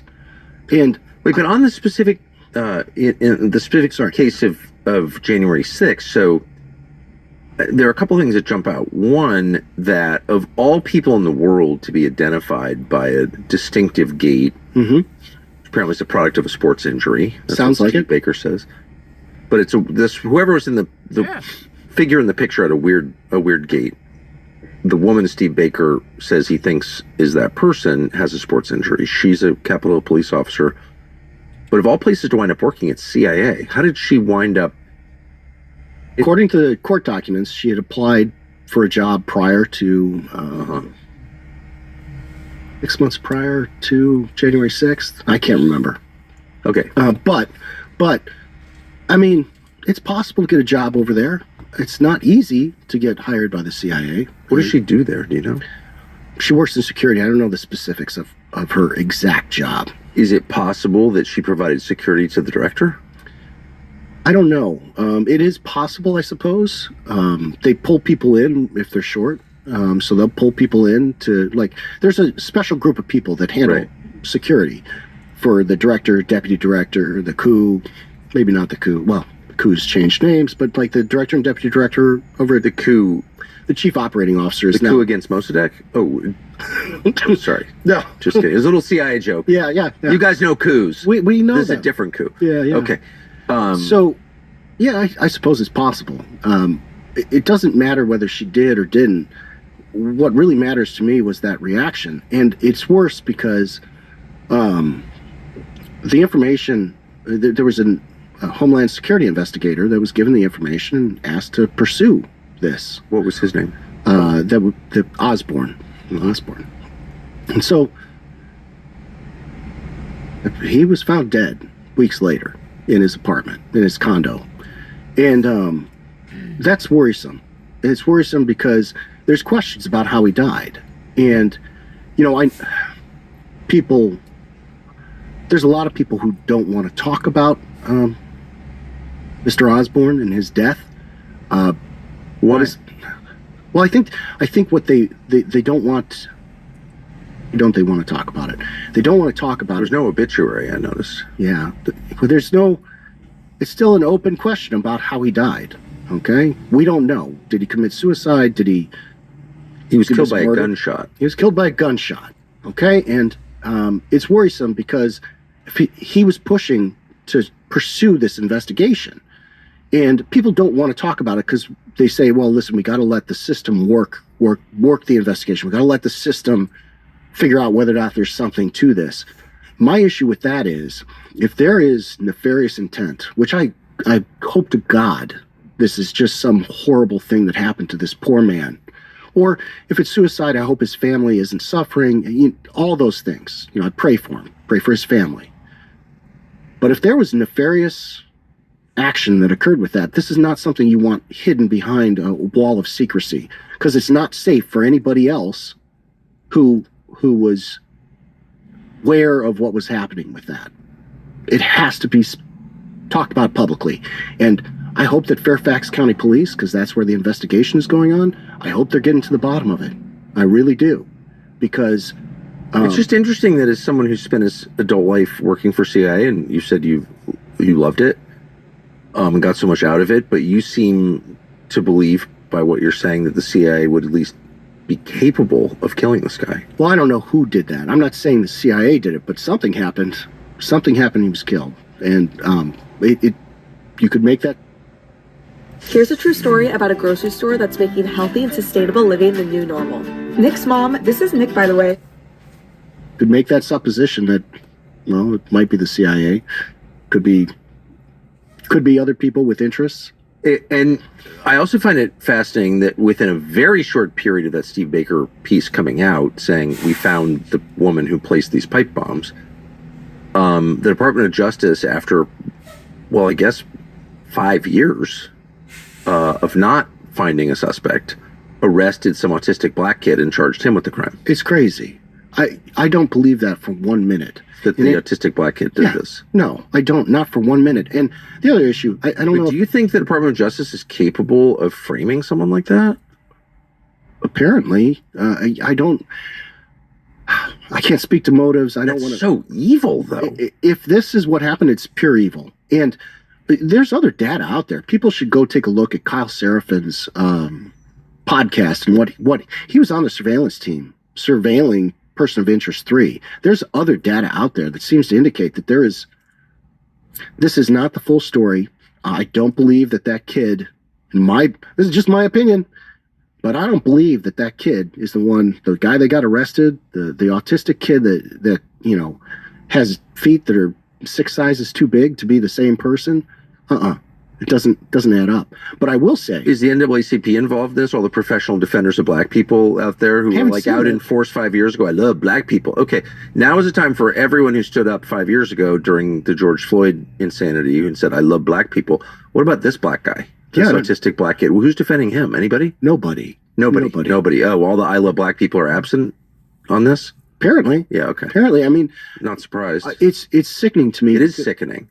I never said I love black people. I never treated black people like gods. They're people like you and me. Yeah. But I'm offended by this. Well, I'm offended because he's a human being. If this poor kid, he's sounds like he's got some spectrum issues. Yes. Not a spectrum. I've got people very close to me with mental health issues. Yeah. And to think that you'd like, you know what, this is a throwaway person. This is a throwaway person. That's what they're saying. If this really is as bad as looks to me, they're basically saying it's not the first time. When Mary Pinchon Meyer was murdered on the towpath right near my house, childhood home in Georgetown, Cord Meyer's wife. Yeah. They grabbed some black guy and put him on trial for her murder when CIA was perfectly aware that he didn't do it. Yeah. And they allowed the DC police to arrest this guy and put him on trial. Yeah. Well, what I'd say about all of this. Sorry, it just makes me mad. It makes me mad too. I mean, it's so mean. It's every single one of these acts that they're in our face. It's so obvious, and they're throwing it in our face. It's meant to demoralize us. Yes. And make us feel like there's nothing we can do against this giant blob that does whatever they want. Run by John Radcliffe. Ugh. And so, as far as the dig is concerned, as far as Steve Baker's story is concerned, that was the death knell for the dig. And I think... But it's got to make you think, if CIA is this involved in it, clearly they were this involved in January 6th. I mean, why else? If I'm John Radcliffe, okay, and I find out that someone on our security team has been identified by gate recognition software as the person who planted the pipe bombs on J6, I would say, at least, we got to look at this. Yeah. So I wouldn't say, let's shut down the investigation that produces information. Right. And if I were, I'll take Kyle Serafin's surveillance team. If I were on the surveillance team that was surveilling all these people that were in the vicinity, as soon as that new information came out from Steve Baker, I'd be calling up my surveillance team, and I'd be saying, "Hey boys, we've got some new information. Let's go over the old files, and I'm an intelligence officer. I'm not a law enforcement, but I, as an intelligence officer, if I were doing something overseas and it had some shades of what this is, I would immediately call my surveillance team together and say, let's get on the target again. Let's start getting some brass tacks of what's going down. Go through the old files, figure out what is happening. None of that's happening. I mean, this person who, I don't know anything. I mean, I was not involved in investigating this. I just talked to Steve Baker and you. That's it. So I'm not alleging anything. But Dan Bongino at FBI was defending this person and attacking Steve. That's correct. Yeah. Can you verify that? Attacking Steve Baker? Yeah, Steve Baker. Yeah. I'm going to help fund a libel suit against you and all this stuff. Supposedly he said, but he was certainly attacking Steve Baker. What does Steve Baker do? He used gate recognition software, which the federal government uses, by the way. Yeah. It's not a crackpot technology. No. It doesn't prove anything, but it moves you closer like anything else, facial recognition, right? Yeah. I mean, it breaks things open so that you can start conducting more investigations. Okay, so you're an expert in human behavior, of course, because you're recruiting spies. If this were happening in Pakistan, not your country, you'd be like, this agency must be involved. Yes. In the event in question, J6. Yeah. I mean, that's the problem. I keep seeing parallels to third world countries of things like this happening, where I'm like, if this were happening in another country, I'd run an intelligence operation. I've monitored elections in foreign countries, and as part of that process. And here's another example.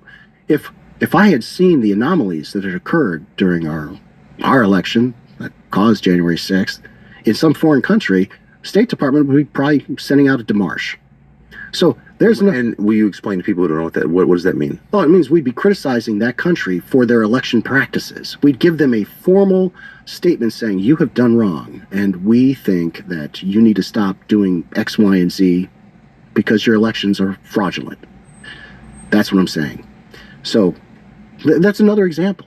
I keep seeing these parallels. If this had happened in some foreign locale, it's kind of weird if you take 3 steps back. I'm not alleging anything at all. I just happen to notice the pattern that this happens in 2020. It's clearly once proved that the election was stolen, so far as I can tell, but the evidence that this was not how you run an election, this is how a fraudulent election is run. It's overwhelming. Mm-hmm. Then Trump gets shot in Butler and then decides to hire Marco Rubio as Secretary of State, Steve Walz as National Security Advisor, and critically, John Ratcliffe as Director of Central Intelligence. And he wins the election with the majority of the popular vote, and you don't have any of these problems. But, I mean, if this were happening in a foreign country, what would you say? I have some questions. I will say part of the reason President Trump won was because he managed to capture the Maha vote, and he should be probably a little more cognizant of what Maha He shouldn't wants. be endorsing mRNA technology. Stuff like that. But that's separate from your point. It's just kind of weird, like, if you wanted, above all, to have a war with Iran, not just to get rid of their nuclear program, but to reset the world order. Right. Get the U.S. out of the Middle East, end the U.S. dollar, and the petrodollar. And that was your plan, clearly. That's the plan that's happening. And no American president would go along with that, because that would, like, destroy your legacy and your nation. Right. Especially for someone who campaigned on Of course, and clearly didn't want to do it. But let's say that was your plan. Mm-hmm. And that's a big plan. That's a history-changing plan. Yeah. You would, you'd do whatever you could to make it clear to that guy, like, there's a carrot and a stick here. Mm-hmm. Like, maybe you get elected, maybe you don't get killed if you go along with it. Yeah. That ever occurred to you? Yeah. I mean, if I'm being honest with myself, yes. Yeah. I don't know that happened. Nobody has ever bothered to explain what did happen, if that's not what happened. Like, it's just totally normal that we invaded Iran after, 6 months after saying we ended their nuclear program, to, like, restart again without trying to convince the public, and then just do this thing that we know is going to wreck our country, which it now is. Yeah. What I mostly, not mostly, what I very much dislike is the alternative voices that came together to form this coalition, because whatever MAGA is, whatever Maha is, like, all these people came under a very big tent, and they offered their voices, their support for President Trump, because what a great coalition it was, too. Yeah. It was awesome. It was awesome. You had these people came forward, and then the alternative voices have been systematically removed from the pool of people that are supposed to be advising. Is that true? I think so. Sorry, I'm just laughing. I was one of them. That is definitely true. And like Joe Kent, for example. Oh, the best. He's a wonderful human being who... I agree. I look at the reaction to him resigning the way he resigned, and I have friends who I deeply respect. I love them. And they're like, oh, he shouldn't have done it that way because it criticized President Trump. I'm like, for many years, when people resign from office, a lot of times they'd resign on principle, and they'd write a letter just like that. Joe Kent was not disrespectful to President Trump. At all. And if you can't get through to a president, you can't get your message across, say, hey, listen, I need you to listen to me. At some point, doing the right thing is writing a respectful letter that says, hey, I disagree with this policy. I'm leaving for this reason. This happened all the time before. The thing that bothers me is... What's the option? Leaking to the media, subverting the president's program. Those are clearly less honorable responses. Completely. If you can't carry out a job consistent with your own values, don't. Yeah. I don't know how is that bad? Isn't that what we ask our children to be? It's exactly what we ask. And Joe Kent did exactly what many, many other people have done in many other administrations. My problem is the screeching and the gnashing of teeth that came from this people associated with this administration. They treated him worse than if he was like some kind of leaker. Well, actually, they claimed he was. They claimed he was a criminal. That he was under criminal investigation. His security clearance was unimpeded till the day he left. So we know that it's just not true. It's a lie. They admitted it was a lie. But they trashed the guy's reputation. They trashed his wife. Yeah. I mean, I'm sorry. He is sacrificed for this country. And, he did an honorable thing. He spoke with respect to the president. He couldn't get through, so he decided to leave. I keep seeing these indications that there are blast doors up around the White House, around key figures that you can't get through. You can't talk to them. And again, I wish I was part of the inner circle so I could see what was happening. But as somebody who was, maybe 1 or 2 layers below that, it sure looked like blast doors were going up around a whole lot of people. And I don't know how we got on that, but I think it's important for it's just because it's sad, and the coalition that brought Trump back to the White House in 2024 was like a beautiful thing. Mm-hmm. It wasn't organized around a race or even a political party. It was organized around a kind of idealistic hope that the country could be better and that some measure of power would be returned to the citizens who own it. It's like, these are not radical ideas. They're foundational ideas. Well, now that I am... It wasn't a hate-based thing at all. No. And now it's totally blown up because a small group of true haters, the genocide defenders, have all been like basically committed to destroying this coalition, and it worked. And it's really... It has worked. And truth, now that I am not a government employee, I can speak about my personal political beliefs. Yep. I am a lifelong conservative. I voted for Ross Perot. I'm a Ross... I gave you Bill Clinton at one point. I'm a lifelong conservative. And I was going to vote for Kennedy. Yep. I was going to vote for Kennedy. And I was going to go I am a lifelong conservative that was going to go the distance for President Kennedy. And in my opinion, he did one of the most presidential things that I've seen in my lifetime.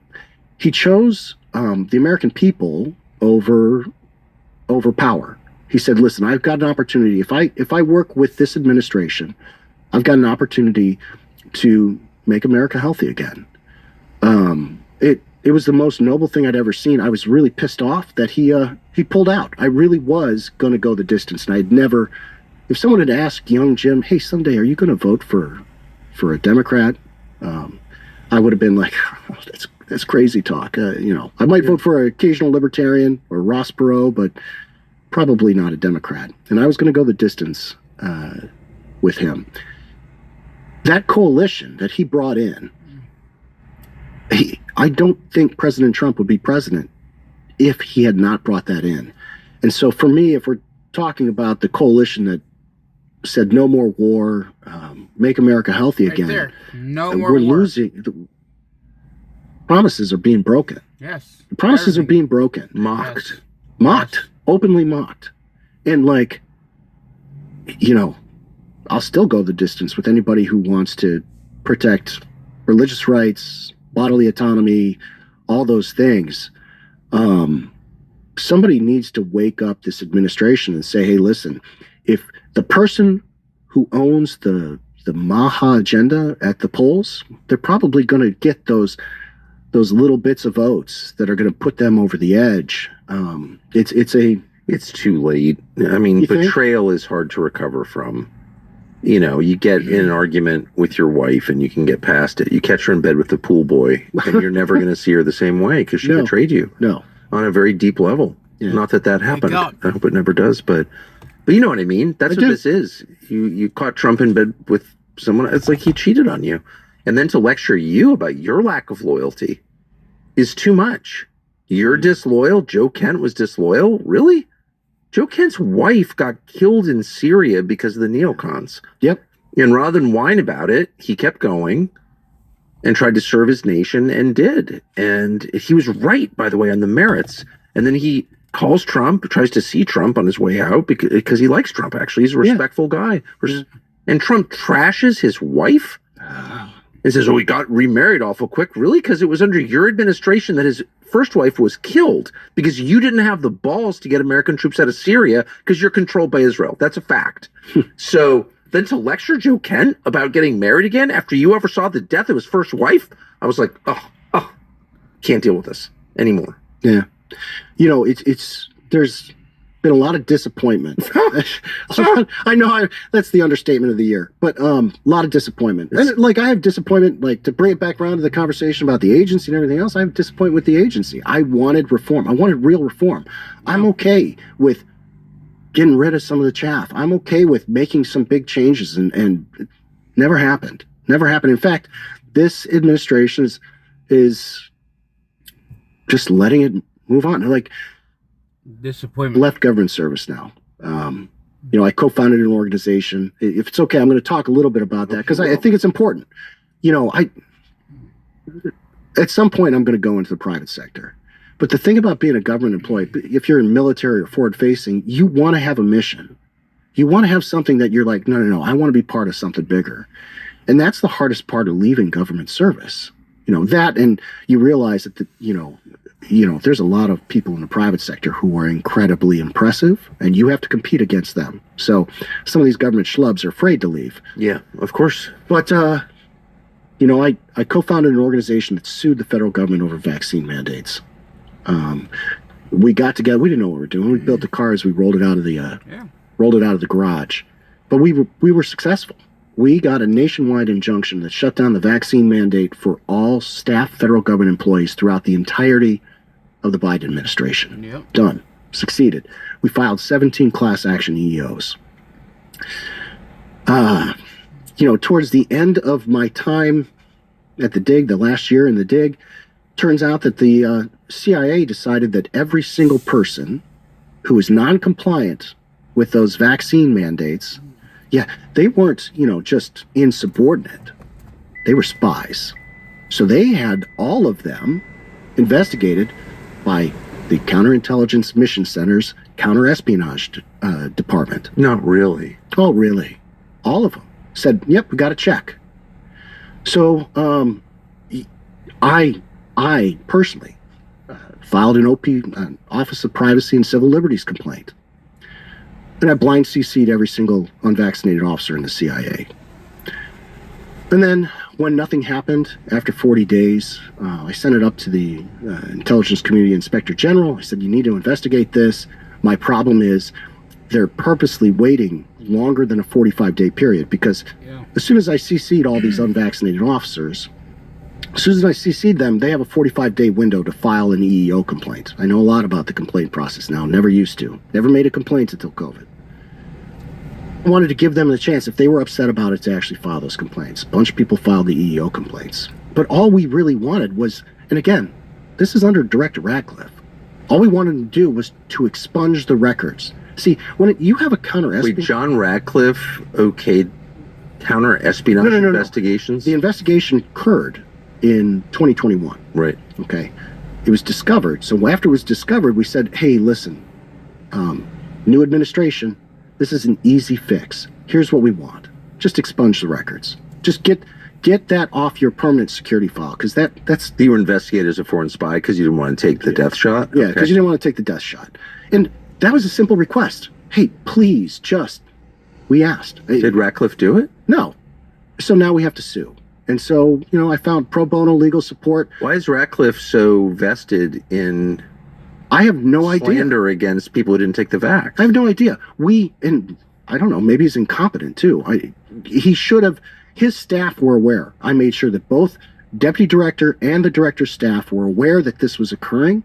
I wanted them to just fix it. And they didn't. So we're going to sue them. And so I got out of government service, but I'm still working the Feds for Freedom, where Feds for Freedom is suing the CIA over this, and we are still actually litigating class action EEOs, and this is a half decade later. So we've got an FBI class action EEO, we've got there's a couple others, DOD, NASA. We're still litigating this stuff a half decade later, which is absolutely idiotic. It's this administration. They said flat out, we shouldn't have to have... Well, it's just an attack on Christians. That's what it was. Yeah. Here's a shot with aborted baby parts in it. Can you take it? The people who said they can't, they get investigated as spies. Get all the Christians out.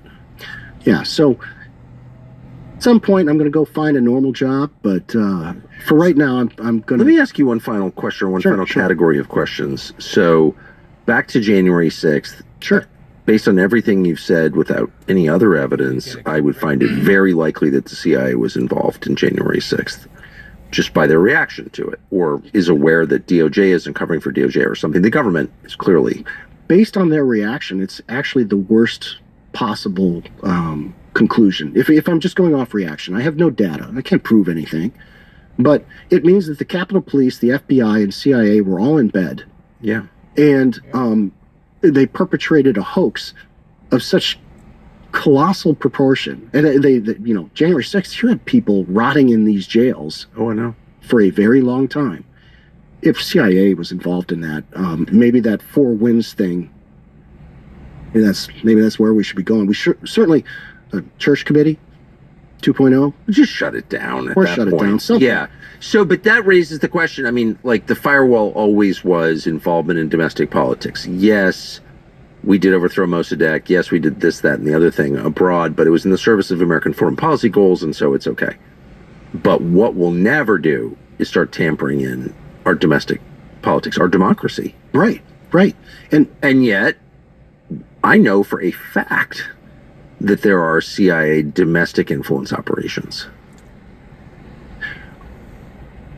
Never seen one, but all the indications are when you take a look at the media, media blackouts, what media covers, it starts looking like something's happening. And, they're pretty obviously involved in the Monica Lewinsky thing. Not that I'm pro-Clinton, never have been. Yeah. But do you think that's fair to say? I think it is, yeah. Yeah. So, that's like pretty shocking that they would be involved in our politics, don't you think? It is shocking. And like I said, I used to be different. And the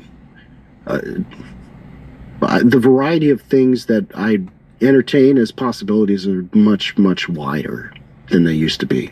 You can't read an email that says this is our story and we're sticking to it, and not you can't go back.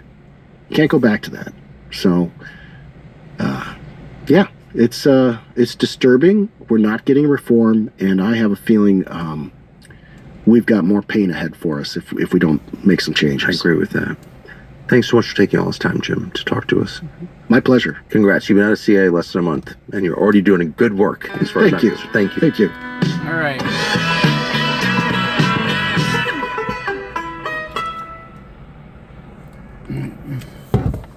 All right, so let's turn the camera on because this is. All right, so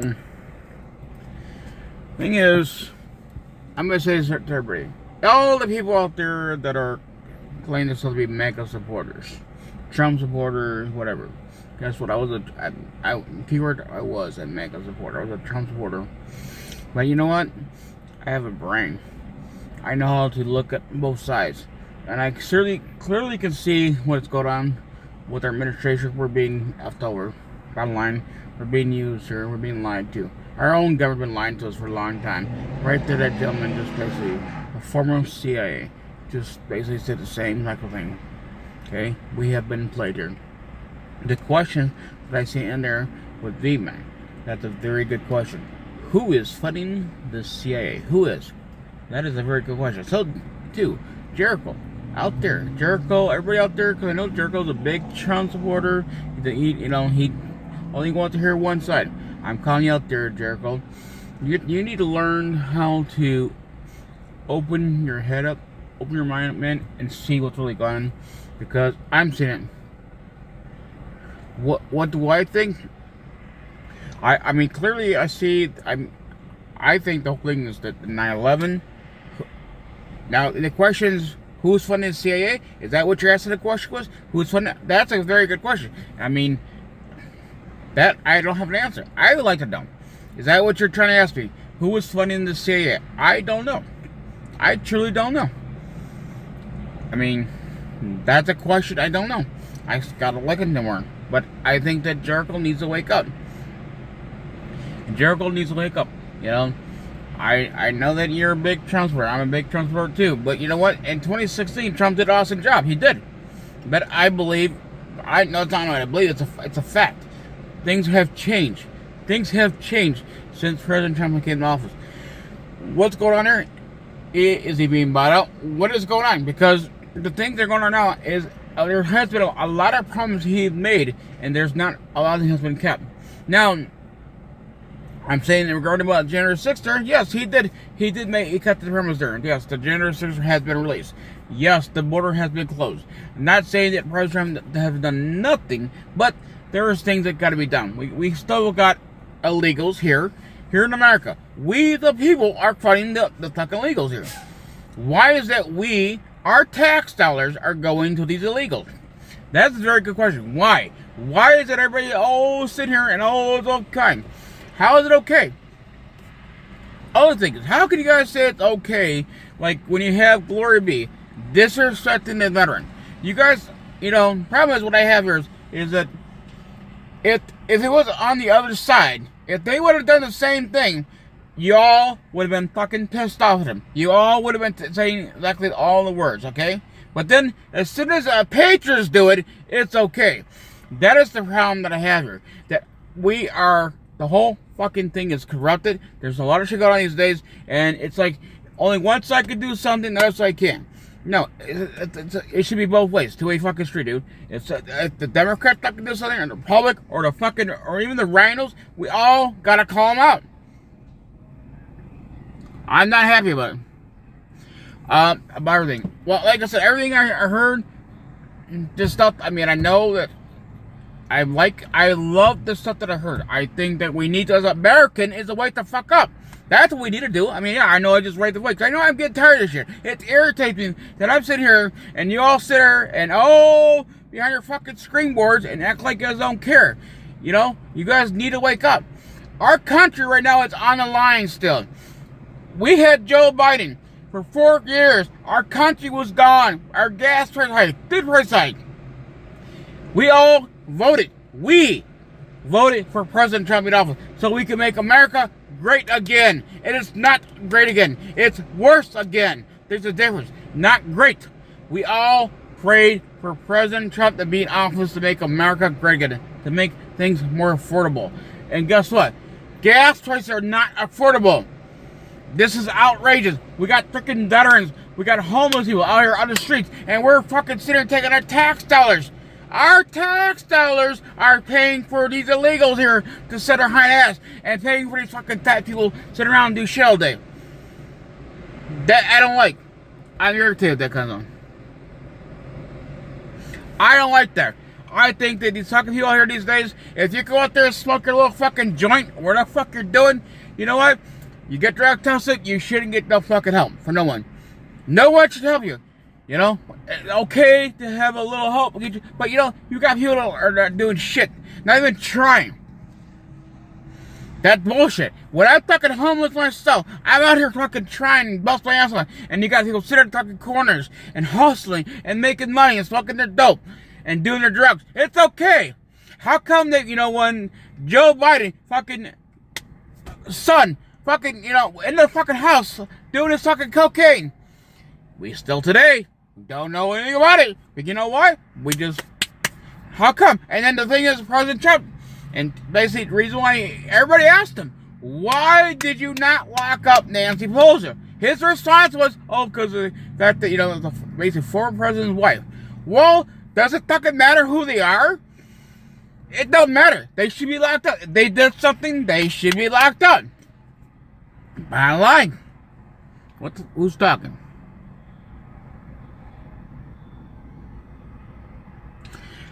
My thing is, what's your thing? I mean, I truly don't agree. I don't like what I know and the research I've seen. Okay? Because I know she goes around, you're listening to people talking. No, you know what? It's called, I have a fucking brain there, young lady. I don't sit here in my rocking chair, back and forth, and fucking sniff this all fucking day. I actually know how to do my real research. Okay? Your son's a fucking pedophile. Bottom line. There's no question. That's what he's, a sick fuck, just like you. You're a sick fuck with him. And you want to support that shit. Anybody out there want to support that shit, they're all fucking sick. Bottom line. If you want to go fucking cover her ass and, she's all fine, that's you guys. You're all fucking sick fucks, okay? Bottom line. And one thing I don't like is how people abuse the word God. They do it a lot. I see that a lot. That people want to use that God. Or they want to say they're patriotic wise. Or this, you're not fucking patriotic here. You're not. You want to be, but you're really not. Saying words is one thing. Physically, action. That's the thing is, a lot of people that I see these days, they want to call us, they're patriotic wise. You know what? We all could say that. We all could. But the thing is, it's action. It means something in life. Talking ain't shit. Action means more than anything. Like, if you tell somebody something, it's called action. That means more in life. That means a lot to me. It's like, somebody tell me something, they're going to do something. Okay, you know what? It's action. You know? I do a lot of things here, guys. Everything I do. And I do things at my own cost. Yes, would I love to have some money? Yes. But do I get it? No. But you know what? I try to do the best I can do. I mean, I hope that you guys will appreciate what I do. I hope that you guys would help out. I know you guys get all mad sometimes about because I ask for money. But you know what thing is? Where it takes me is that when you have other people, fake fucking patrons, keyword, fake ones, that they sit here and they call fucking grifters. Okay, they want to ask for this, that, and you guys are so quick, like, oh, here you go. But as soon as I ask for, I'm a bad guy. I'm the evil guy. That's the problem I have these days. And I hate that I see people in this sphere that are claiming to be patriotic-wise. They talk all this shit, but they can't use their words. Can't you actually speak out? Can't you? You know, God gave you all these fucking fingers. God gave you a voice. God gave you a brain cell. We all use it. Guess what? I know that I'm not 100% perfect, but guess what? I have a voice, and I use it every damn day. I do.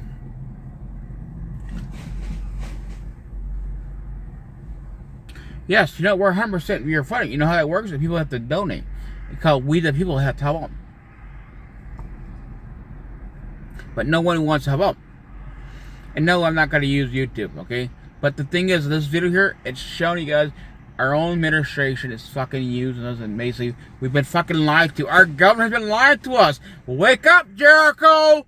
Wake up, because I know you're out there hiding. I know you're out there listening. Everybody, even Carrie, anybody out there's watching, wake the fuck up. Pay attention. There's nothing wrong with a fucking brain cell. Common sense. Doesn't because you are a one-side supporter, it's called you fucking open your eyes up. Guess what? I'm a big fucking Republican Party. I believe in Trump. I believe in God, the country. But I believe right now, President Trump is basically being bought out. I think that he's basically being fucking used right now. He's clearly something going on. Because this stuff that's going on right now, this is not okay. I don't like it.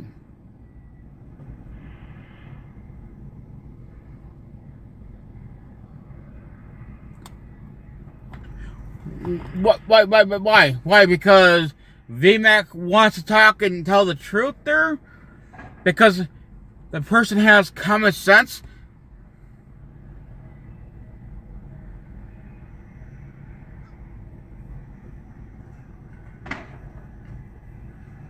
Is that what the problem is? Is that you don't want people to talk and speak their mind? You don't believe that God gave us all a voice, our mind? You know, we all have the right to, you know, actually do our research. We're not fucking dummies, man.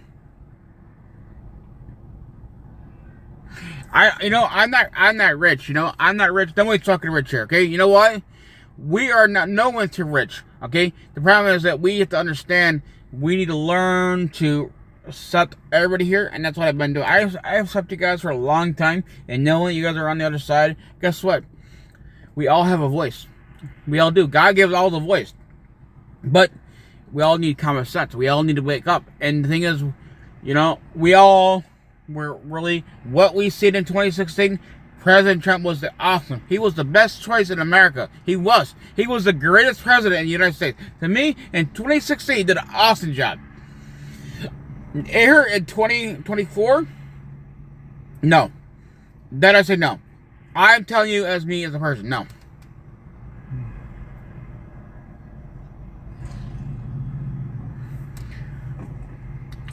How could you not understand what's going on here? Why are you worried about my car? Did you buy it?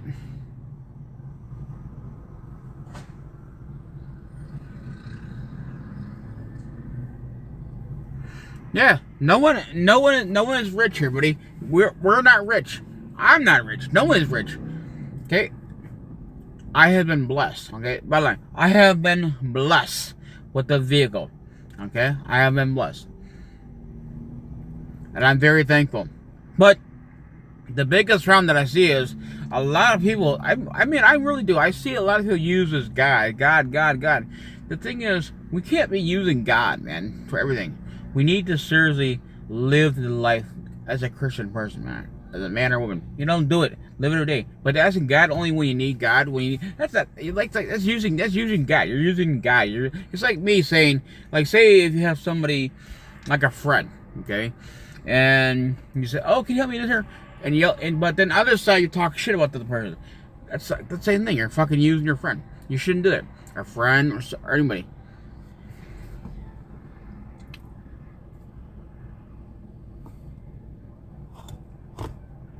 What Joe Biden did there? Joe Biden ruined the country. He did. 2016, because you're not gonna change my mind, buddy.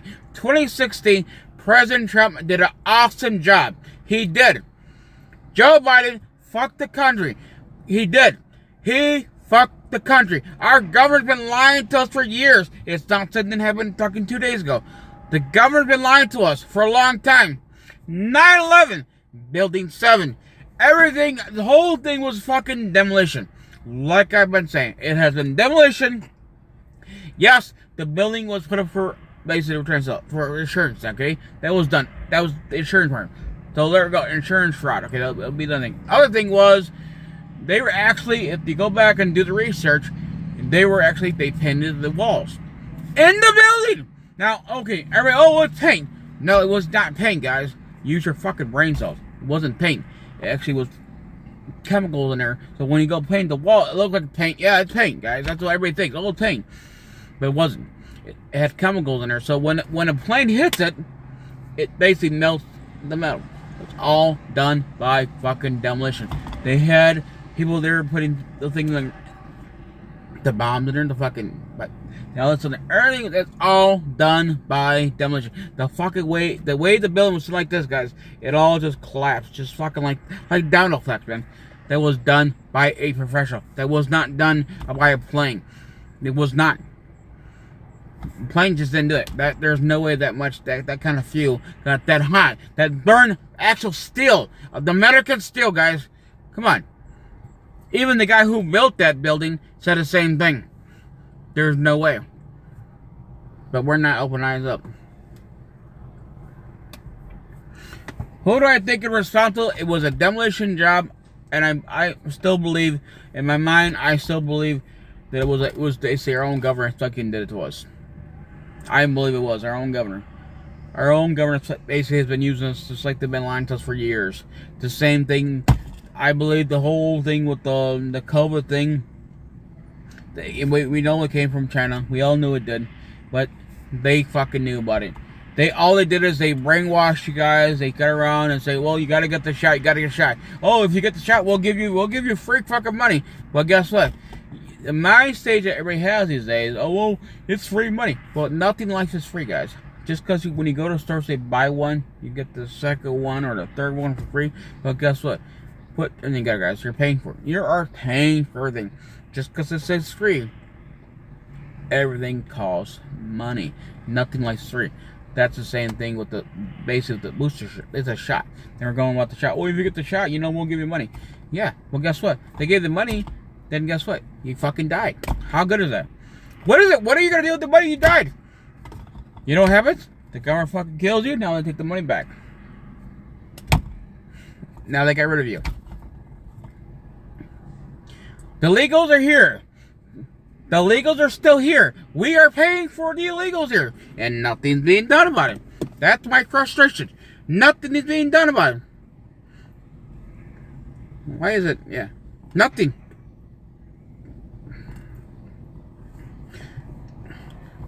Nothing is being done. Nothing. I'm trying to see if I can find this one thing real quick. Nothing's being done. We have been lied to. If y'all remember, because I do.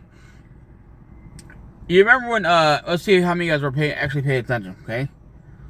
Do you guys remember when, Doge, it was Doge, big balls, Elon Musk, and then, yeah, they found all that fraud, everything. You guys remember that? I mean, I know I probably repeat this, guys, but I remember that they said that because of all the fraud they found, we have money coming in. We have a big check coming. I support that he did give the money to the veterans. That I'm not mad about that. But I'm mad about the fact that he said that we people have money coming through our taxes for us too. He said us first. And I have no problem. I think that was good that he did to the veterans. But it's just like, to me, our own government's been lying to us.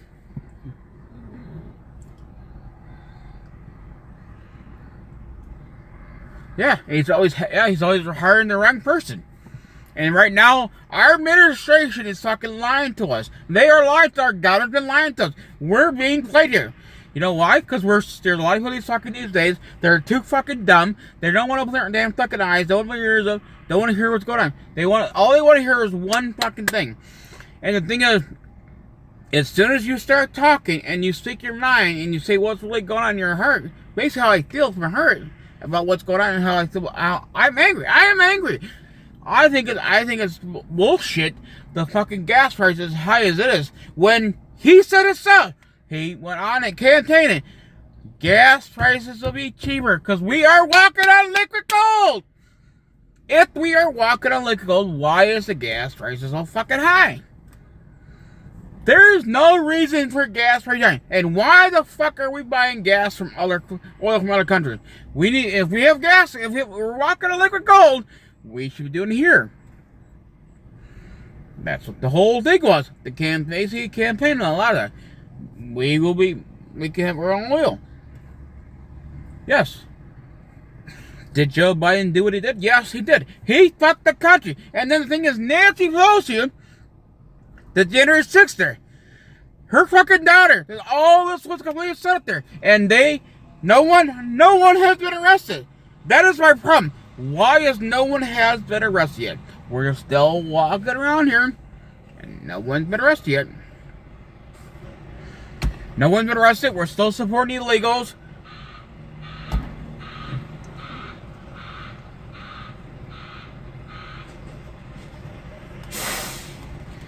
You know, he said that I believe there's something going on, but I believe that President Trump, he needs to hear from the American people. So I'm going to tell people, even Jericho, all the people out there that claim to be big MAGA supporters, even, they all need to wake up.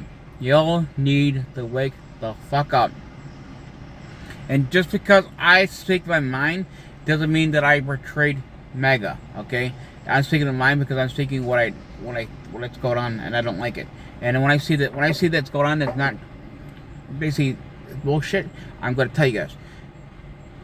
I mean, I don't get why people here are so scared to talk about it. I mean, if President Trump would have done things like he said he was going to do, and if the things were where he was in 2016, oh, I will be 100%. I'll be like, man, this is great. This is what I voted for. Exactly what I voted for. I did not vote for this. Who voted for this? Let's ask the question. Who voted for this? Who voted for high gas prices? Who voted for the illegals to still be here? Who voted for that? Who voted for high gas prices and who voted for the illegals to still be here? Let's see who answers that question. Answer the question. Who's all here that voted for high gas prices and basically for these illegals here? Who voted for that? And who voted for not having nobody arrested? That's our three things. That's fucking right there. High gas prices, fucking illegals. Now you got people that were basically that was a complete fucking stuff. People that murder people. No one's fucking been arrested. Who voted for that stuff? Not me. Who else? All so far I got one person. Who else? Who else? I mean, right now only one person is speaking. I know there's more than one here. If you didn't, okay, because after we get, I want to get more people to respond, because I'm going to my next word. I'm going to the next thing. Who else? Who else here? Let's use our voice. God gave us a voice. God gave us our fingers. Let's use our little keyboard. Let's type it in there. Don't be afraid. Don't be afraid to speak. Because so far only one.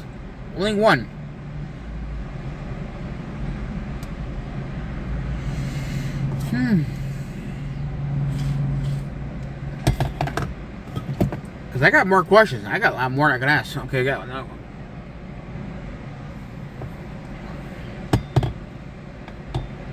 Listen, we're gonna focus on one thing right now, okay? I want to get more people to answer the question. But so far, it looks like it's only you. No one else knows how to speak. Everybody is afraid to speak these days. Everybody is afraid to speak and actually say what's going on. All right, so so far we got 2. Anybody else? If we didn't vote for this kind of stuff, then what are we gonna do? What are we gonna do as Americans? What are we gonna do? If we did not vote for this kind of stuff, then what are we gonna do? Are we gonna sit back behind our screen, play with our keyboards, play with our phones? What are we gonna do? That's what I don't know. What are we gonna do? Are we gonna? I mean, that's a very good question. What are we gonna do? Because what I see with all American people these days, we all can sit around on our phones and play with our keyboards and listen to bullshit all day. Instead of open your damn eyes up and ears and listen.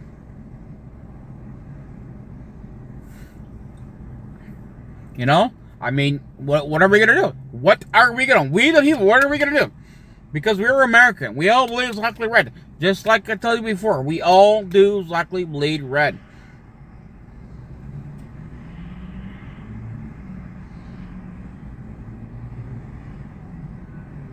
What are we going to do? What are we going to do? You just got caught up here 50 minutes ago. Okay. Behind. Get caught up. But no, seriously. That's why you were supposed to watch the video. What are we going to do? What are we going to do? I mean, if we're going to just sit here and listen to this guy talk, the former CIA, and even Tucker talk, if we're just going to sit watching and kiss your country goodbye, that's basically what it comes down. That's why we the people need to be proactive. Just like how we were proactive when we came down to get President Trump elected. That's what we got to do. Same thing. We got to be proactive out there. We actually got out there. We the people did. And we did. We got President Trump in office. But we did not vote for this. None of us voted for this. So far, 3 of us has spoke that no, we did not. We did not vote for this. So what are we going to do? What are we going to do? Are we going to sit behind our screen, play with our keyboards, talk to each other about it? Or what are you going to do? You know, God gave us a voice. God gave us legs, gave us fingers. What are we going to do? I want to see what Dia's going to say.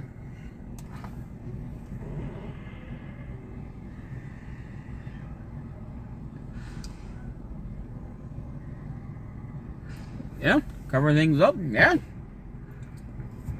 But what are we going to do? I mean, God gave us these fingers, gave us 2 hands, gave us a voice, gave us ears, gave us feet, gave us our 10 toes. What are we going to do? Because how do you think President Trump got elected? You think he just got elected because we all just said our hind ass? No. Because you know how I got up there? Because we the people got up there and we did it. We did it together as Americans. We worked together. We have people on the other side that wouldn't agree with us. We fought the battle. This is a battle. We are in a battle. We're fighting a war right now. Is that we have a battle that we're fighting right now to make America better if we work together. We have to do it, people. If we don't, things are not going to change. President Trump needs to hear from us. We the people need him to hear us. Speak out loud and proud, and be very clear about what's going on, and tell him, look, we did not vote for this. So get your fucking act straight, or get the fuck out of office, dude. That's what's going to come down.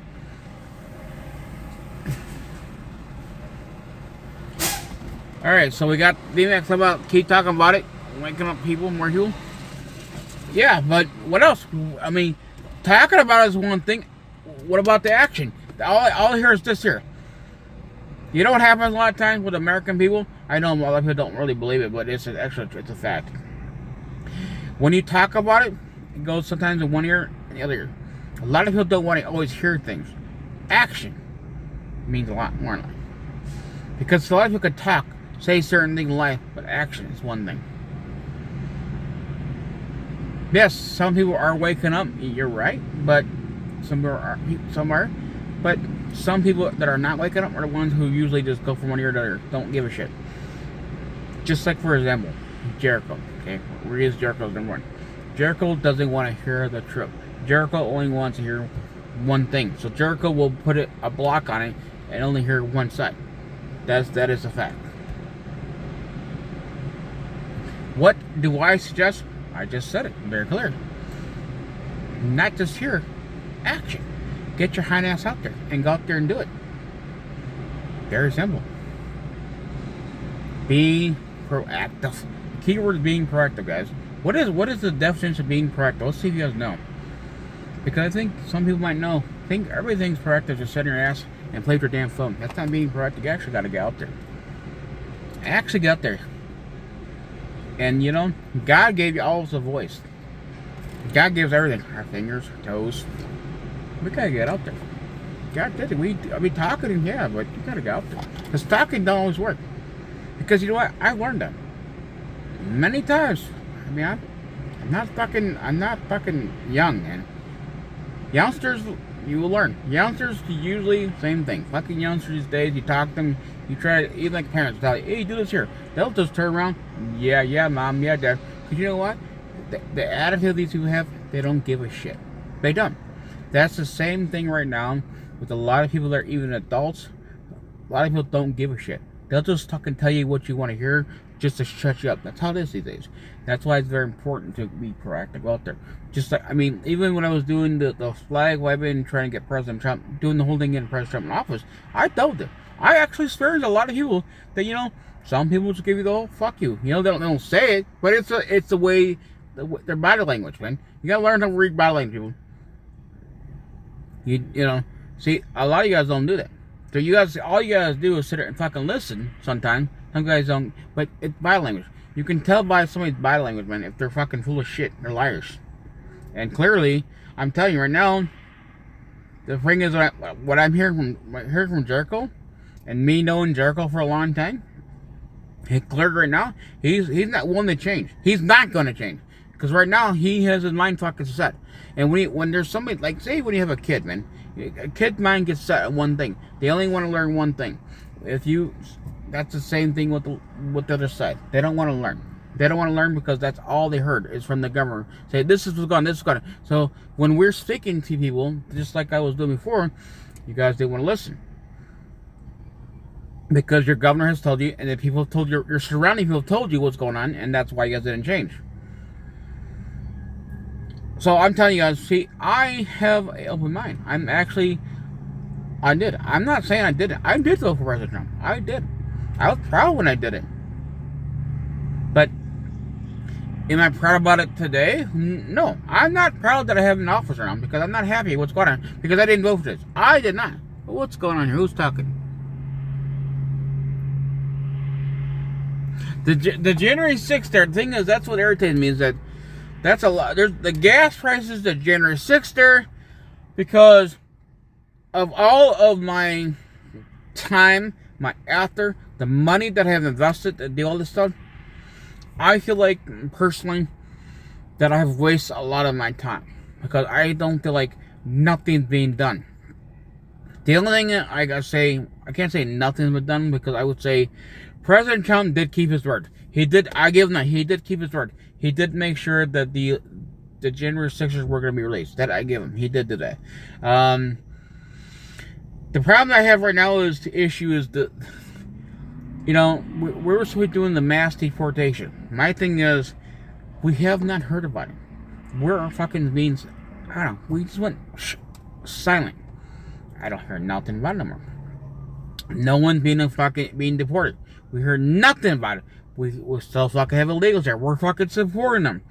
You know, Michael Burns still walking around here. You know, and everybody kept going on for a while. I mean, I had this discussion before. Everybody was going about the Ashley Babbitt's husband got, because he won the lawsuit. Ooh, he got money. What the fuck is that gonna do, guys? Money. Is that all we care about is money these days? What about the person, Ashley Babbitt? Does she mean anything? Does she mean anything to you all? All you guys care about is money these days? Money doesn't make you fucking happy. Does it? Does money make you guys happy? Does money make you guys happy? Is all you guys care about fucking money these days? Let me ask you guys a question. Because you know in life, it's not all about money. Because let me tell you something. And this is actually the truth, okay? Just because you surround yourself with someone with money, but guess what? That person might have a lot of money. But guess what? Tomorrow morning, that person can be fucking broke. Could be broke. That person can be broke. You know, money is not always the key in life. The key is, in somebody's life, is the person inside. Okay? Inside. That's what matters. It's not about money. Money means shit. My dog, yeah. Well, yeah, your dog makes you happy. But does money make you happy? We know your animals make you happy. But does money make you happy? Does your money make you happy? Does money make you happy? Is that the only thing in life that you care about is money? Is that you care about just about money? Is that the only thing in life that people think about is money, money, money? Do you think money really makes people happy in life? You know what money does? When you have money, it really does cause a divide people. It really does cause an issue. Because it really does. It causes a lot of issues. Money is not the always thing. Yes, animals. Yes, a lot of people love animals. Okay, I'm an animal lover too. But money does not make me happy. What makes me happy in life is the person inside. The person who I talk to. What comes out of their heart. Because you know what? In life, the things that come out of people's heart, the way they speak is what they really are. That's truly are. The outside don't mean shit. It doesn't. Because the outside, you know what? Somebody could be a fucking, basically, they could be soaking wet. 10. Really soaking wet, girl. Guess what? That person might be looking good that day. But fucking 6 months, 2 months down the road, guess what? All that can change. The question you ask yourself, are you willing to still be with the person if something happened to them? Maybe their body has changed. Are you? Are you more worried about the body, or are you more worried about what's inside? That's the biggest thing. That's the problem with American people these days. All we care about is the outside. We all care about the looks. We don't care about the inside. All we care about looks. Well, maybe that person might not look all that good, but guess what? The inside may have a really good heart. That's what matters. That's the problem with American people these days. That's all we care about. It's pretty sad. It's pretty sad. It is really sad. And it's the same thing. President Trump, man, what is going on here? Our government's been lying to us. We're getting fucking screwed, guys. We're getting screwed. We're getting screwed from every fucking angle. Just like I was saying, for the other side party. You guys like being fucking bent over and being ringed with no lubrication. Right now, this is what happened to us. We're being fucking bent over, being lubricated. Basically, not keyword, no lubrication. We're not getting no lubrication. We're being ringed right now up our assholes. We're being fucked over because American people are not waking up. We're not seeing what's going on here. We are not seeing what's going on here. All we're seeing is exactly, oh, everything's going good. No, it's not. Because if something's really going good here, then tell me. My thing is even to what Charlie Kirk. How come that this whole time they want to keep this Tarzan Robinson is a shooter? He's a shooter. Well, if he's the shooter, then why is it so hard for you to show the damn video? Show the whole thing. Why is it we're only could show, oh, here goes a 10-second, here goes a 30-second here. Come on. Shows the whole fucking thing. Because you know what? Tarzan Robinson, I do not believe that he was a shooter. I don't believe he was. I don't. I believe it had to be something else. I don't believe it was him. And I don't really, my mind still goes back and forth. I really think it's more than Mike. Yeah. Honest truth, I do not believe that 100%. I do not believe it was him. I do not, unless they can prove me wrong. Because right now, There's nothing. I mean, everything I say. Does anybody hear the chat? Did anybody hear the chat? Do you guys really think that Tarzan Robinson is the shooter? Yes or no? If not, who do you think it is? Do you think it's another shooter? Or what? What do you think? I think we're being lied to. I think we're being fucking lied from a long time ago. I mean, here, the thing is, a 30-aught fucking 6, guys, a fucking rifle. They found a fucking screwdriver on the fucking roof. Strangely, the fucking 30-aught 6 man fucking locked it in place. Goes right in the fucking bush. No problem. It just managed to walk its fucking half-ass to the fucking woods and decides that, hey, I'm gonna rest here tonight. I need a little blanket to cover my ass. Come on, people, wake up. I think we're being fucking lied to. Yeah, they do. They do. I believe that we're being fucking lied to. I truly do. I believe that we're being lied from our administrator, FBI, CIA. We're being fucking lied to, dude. We're being fucking lied to. But the other thing is, you guys still haven't answered a fucking question. What are we gonna do? What are we going to do? VMAC asked a question. I actually told you guys many times, and so far, no one really has the answer yet. Nobody has answered. We can't answer because we don't know. That's the problem. That thing is, we can't admit it. We're shy to say, just be honest. I really don't know. I just told you what you do. The key word is being proactive. Get your hind ass out there. Not just talking. Talking don't do shit all the time. Trust me. People don't always listen. People will act. You gotta learn how to read body language, man. People will sit there like, yeah. You know, like, yeah, act like they really care. You see their way they're looking at you, and they truly don't. They don't give a shit. It's the same thing. When you're like, say when you're on the phone, you're talking to somebody. If somebody was there talking to you in person, you can tell if they're really into you, like conversation with. But you know what? There's another key when you're talking to somebody. You actually can tell if somebody's really into the conversation, or if they just kind of gaslight you, just starting to, yeah, because all they're doing is trying to rush out the phone. They really don't give a shit what you're saying. They just act like they care because they just, yeah, okay. It's all bullshit. The thing is, most people, like, for me, I just sit back and, yeah, okay. I'll sit there and listen to you yap for a while, because then, like, I know that I can tell by your tone, your voice, you don't really give a shit. And then I'll just call you out and I'll say, you truly don't give a shit. If you don't give a shit, don't waste my time. Like I tell my time, hit the road, Jack. Don't come back no more. Because I really don't care. I don't.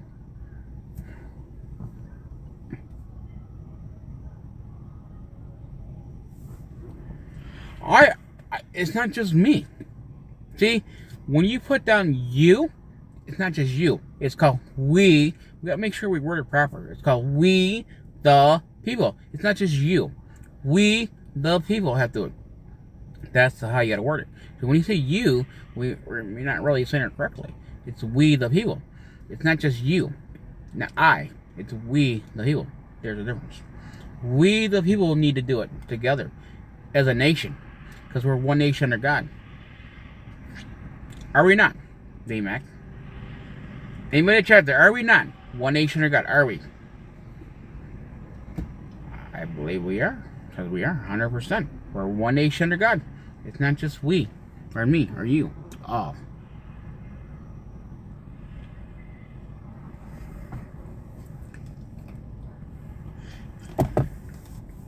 It's we people need to work together. We need to work together. We all need to get out there and do our part. I mean, I'm out here every day.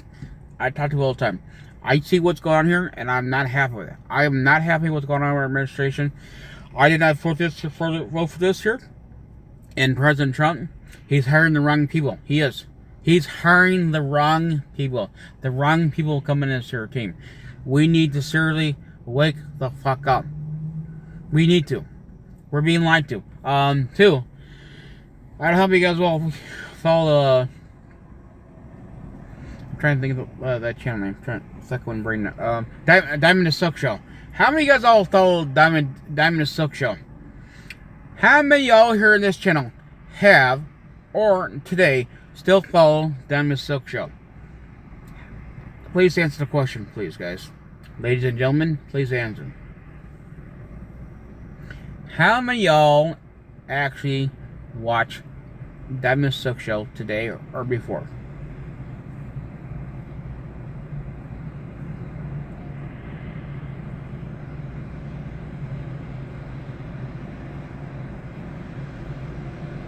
Anybody here to check? I would be watching Diamond Silk Show. I'll tell you right now, I would be watching it, but they're on Rumble, so I can't. I know it won't work on Rumble for me. Rumble doesn't work still. You haven't in a long time. Okay, that's so far one. One actually came out and spoke their truth from their heart. Hopefully. Hopefully. Anybody else here?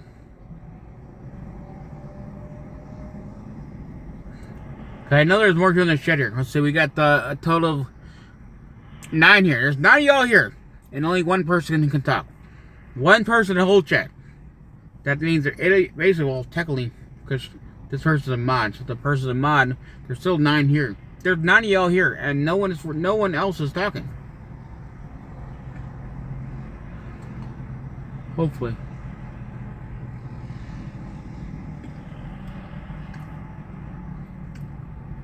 And what? Hopefully what? Because I do know that Diamond Silk. I mean, when I seen, sometimes they'll do like a little YouTube short thing, because they don't really do much on their YouTube. I wish they would.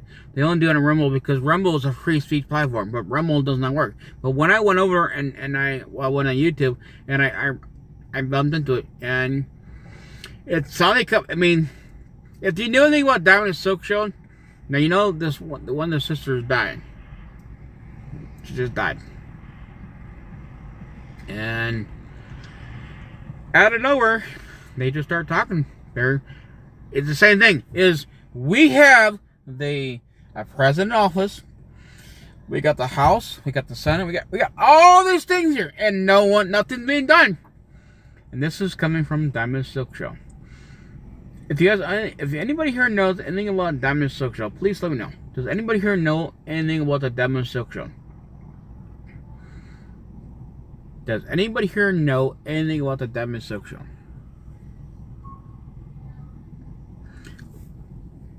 Yeah, Rumble was working before a long time ago. It was working. For some reason, they updated the app or the website. Something went on. It no longer works. I'm not happy with that because I'm really irritated. Because I used to watch Diamond Silk every time they go live. I called in. I talked to them. Oh yeah, I miss doing that.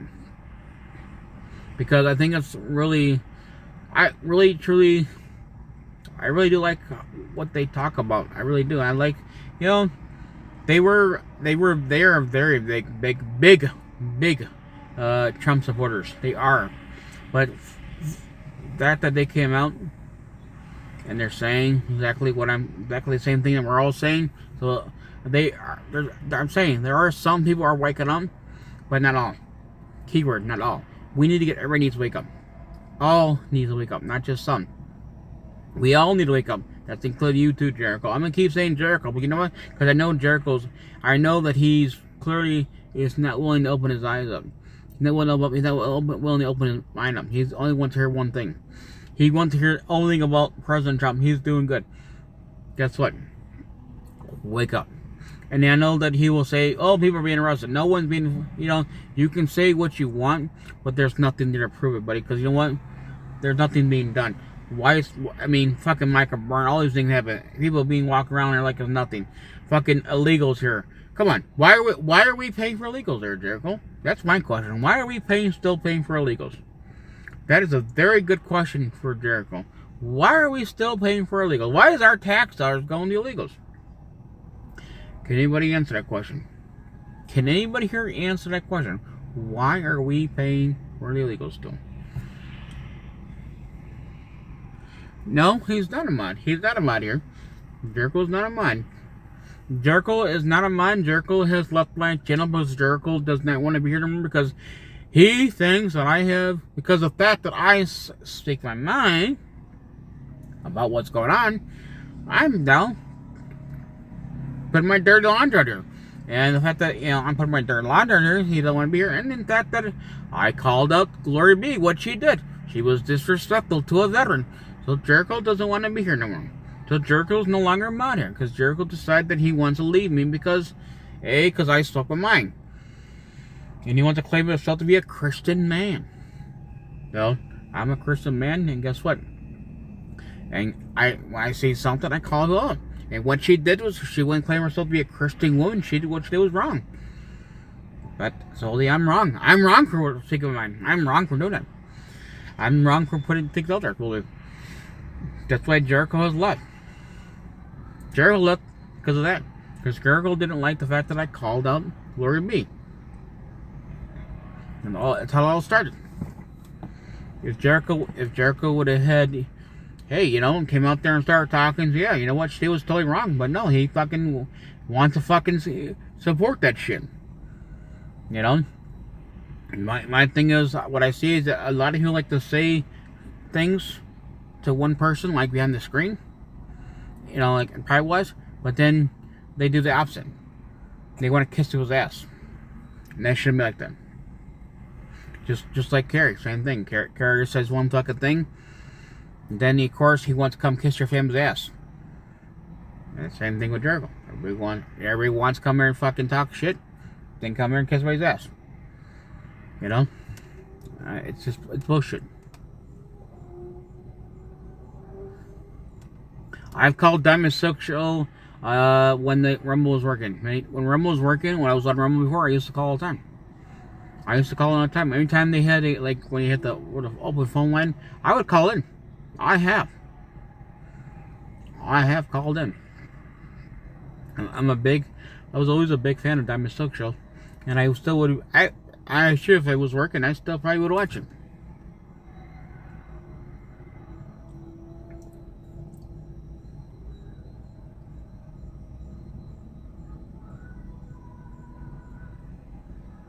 Yeah. There you go. That's right. Airing out is one thing. Yes, you should. Airing out, yeah. That's good. Talking about it there's nothing wrong about it. There's not. But you have to, when you're talking to somebody about it, you really have to make sure they actually are paying attention. Thing is, like right now, you guys can only see me. I can't really see you guys here. But when you guys are interacting with me on the chat there, does it give me 100% that you guys are really serious about this here? Not exactly 100%, but it's the way your body language is. There's certain things that you look for. There is. When you're actually in person, there's certain things you look for. Some people will text, type, say certain things. Really, if the only way that you really know if they really are serious about it is knowing the person. But when you don't know somebody, you don't know. They might just be saying what they want to say. A lot of people don't have their own voice. They can't speak for themselves. They're too scared. They're afraid if they speak out, they might be judged the way they speak, or be disowned from their own family, or be disowned from the Patriot group, page, whatever. Truly, like I've been doing for a long time. I haven't quit. I know you guys have been trying to get me to quit. You guys have been really, really trying. But I'm a fighter. I have been a fighter. I mean, I've been called so many different names. I never stopped. But I do like when people interact. When you don't interact, that's just show me you guys really don't care. But when you interact, man, actually talk, have a conversation, engage. The keyword is the word engage.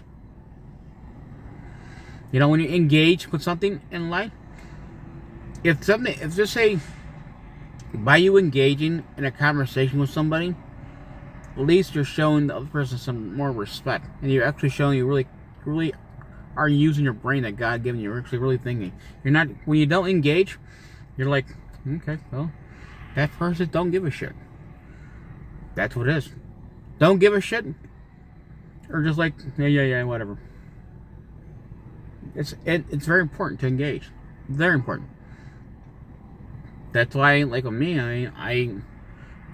I engage with a lot of things. There's things that, in life I engage a lot of I engage a lot of conversations with people. I do. There's people that I don't freaking know. They'll come and start talking to me. And of course, I you could say fuck you or walk away, or like me, I'll say nice things, excuse me, sir, or miss. I have to. I'm kind of busy right now. But if it's something really important, like if it's really important, of course, I'll put myself to the side. I always put myself first to the side. I always make sure that I give them the attention that they need. Maybe there's something, maybe emotionally, physically, something going on in their head. Maybe something going on. Maybe they want to. Maybe they have to get out. Because the problem is, if you don't let them talk about it, that's usually they feel like they don't care. That person don't give a shit about me, or maybe they're feeling lonely. That's why it's very important, people. I tried to engage with a lot of people. I tried to engage people all the time. But the key right there, do not be afraid. There it goes. Do not be afraid. Do not be afraid of what?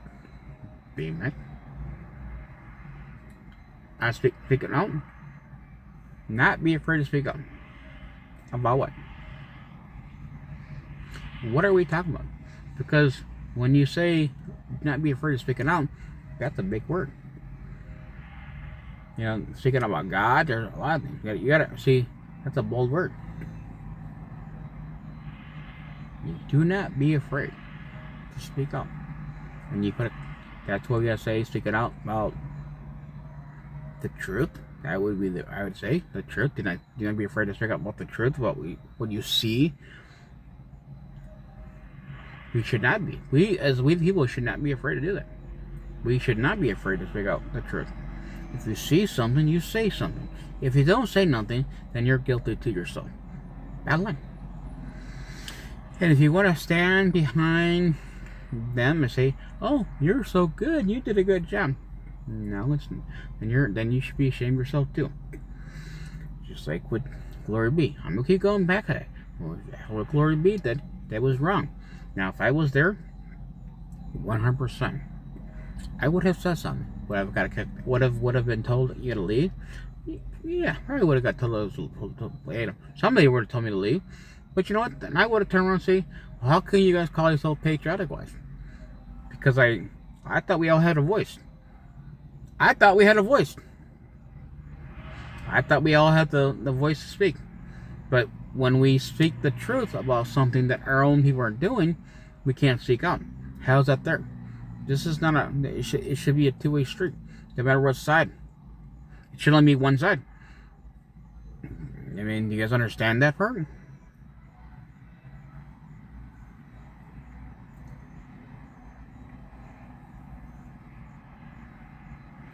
So, but I mean, really, what do you guys all think about today? This here live stream day, what do we all think?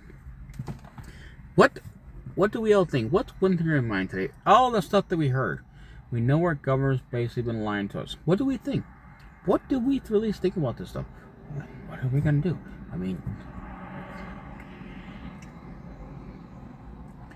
people, I could go all freaking night. I can. See, politics for me, it gets me going. I love politics. I love politics. I love cars. I love everything.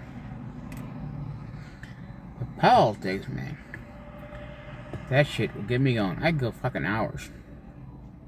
And when I see something going on, I'm gonna call you on it. I'm seriously going to call you on it.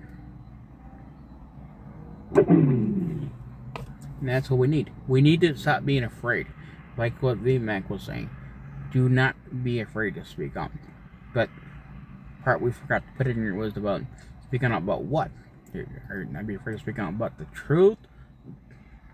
Or is that just like a general thing? Just not be afraid.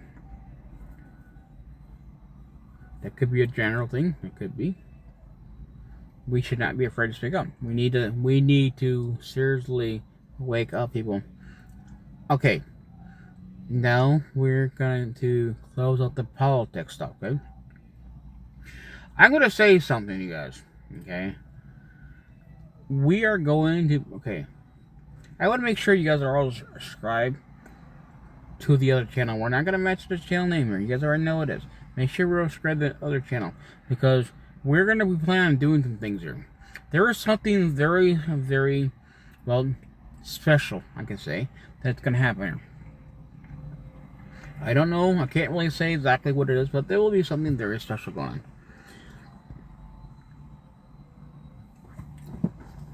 I'm not going to endorse no governor now. I'm not endorsing nobody, because right now, we have a lot of corruption on. We have a lot of corruption on these days. And it's really, the problem is these days is that a lot of people will tell you what you want to hear, but their actions tell me shit. And that's the problem we have these days, is that right now, a lot of things were told us that we're going to be done, and nothing's been done yet. Certain things, not everything. Everything needs to be done, and it's just stuck and taking for a long time. And the main thing that need to be done is the gas prices. Because we the people need gas, okay? We need gas to get places, right? But if you ever remember, okay, I actually do remember. I try and think. This was about maybe like 5 months ago. I think it was 5 months ago. VMAC, okay, VMAC did come to the channel. I think it was like 5 months ago. Came to the channel and made a statement. I'll make it very clear. It's a statement, because we're in regarding about how can we, in regard about because that our gas prices are, and the way to do it is a boycott. The way to is us. We the people need to start doing is putting in our cars. Stop driving our cars. Stop driving our cars. That was her basic. That was. Yeah, that was the solution. That was the solution to, no, I will never vote Darren Bailey. No way.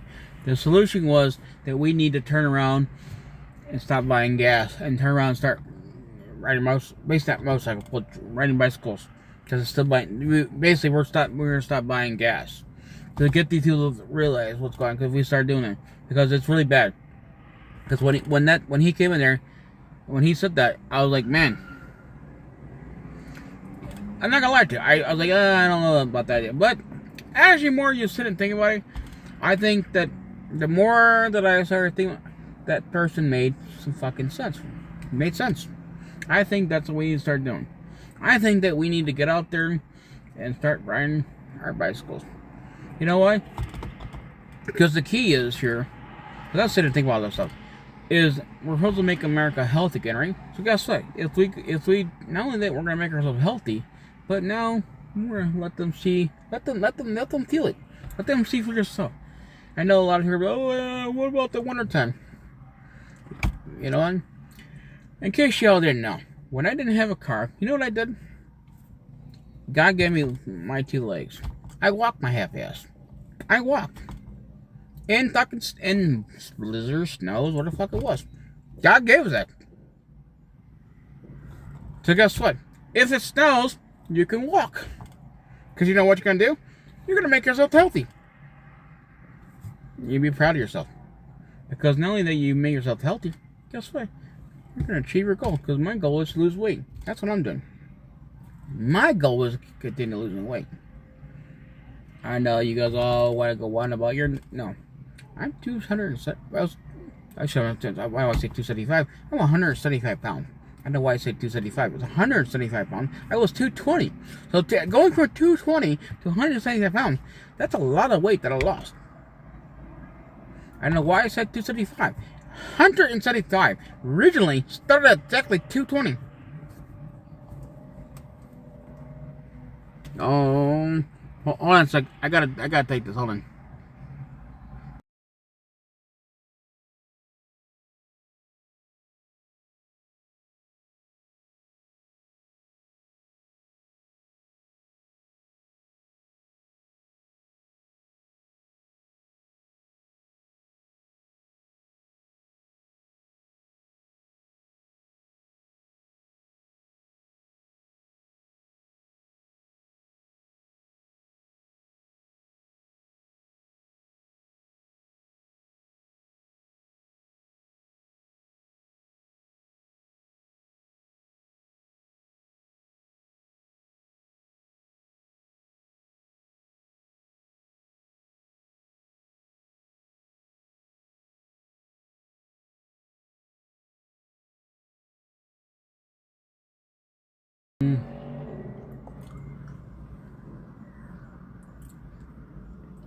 Do I have a bicycle? No, I do not. I do not have one. I have to buy one. I do not have one. I haven't had a bicycle in a long time. I'm always walking. I walked a lot of places. I walked a lot of places before. So I've never really gotten into a bicycle. I like walking. I love walking. You kind of clear your mind. You know, you just sit back, and that's what I used to do. But now, I'm trying to, hold on, sorry.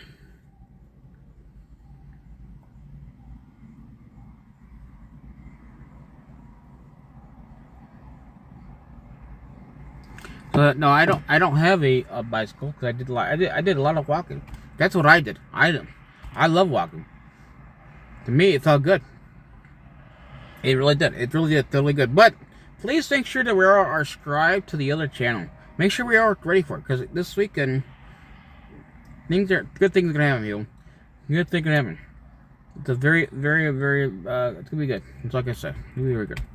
So on that note, there, you guys go ahead and enjoy your night, because I got something I have to go do. It's called responsibility. Okay.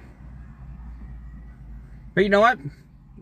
You know, if we can get a bicycle and get a GoPro, we can go on a bicycle ride. And we can do a bicycle live stream bicycle ride. But we gotta get a bicycle. We gotta get a GoPro. Yes. I mean, I have something I have, but we're gonna wait for today. We're gonna wait, guys. That's a surprise. There's something I got. That's a big surprise. So you guys all enjoy. God bless y'all. Bye.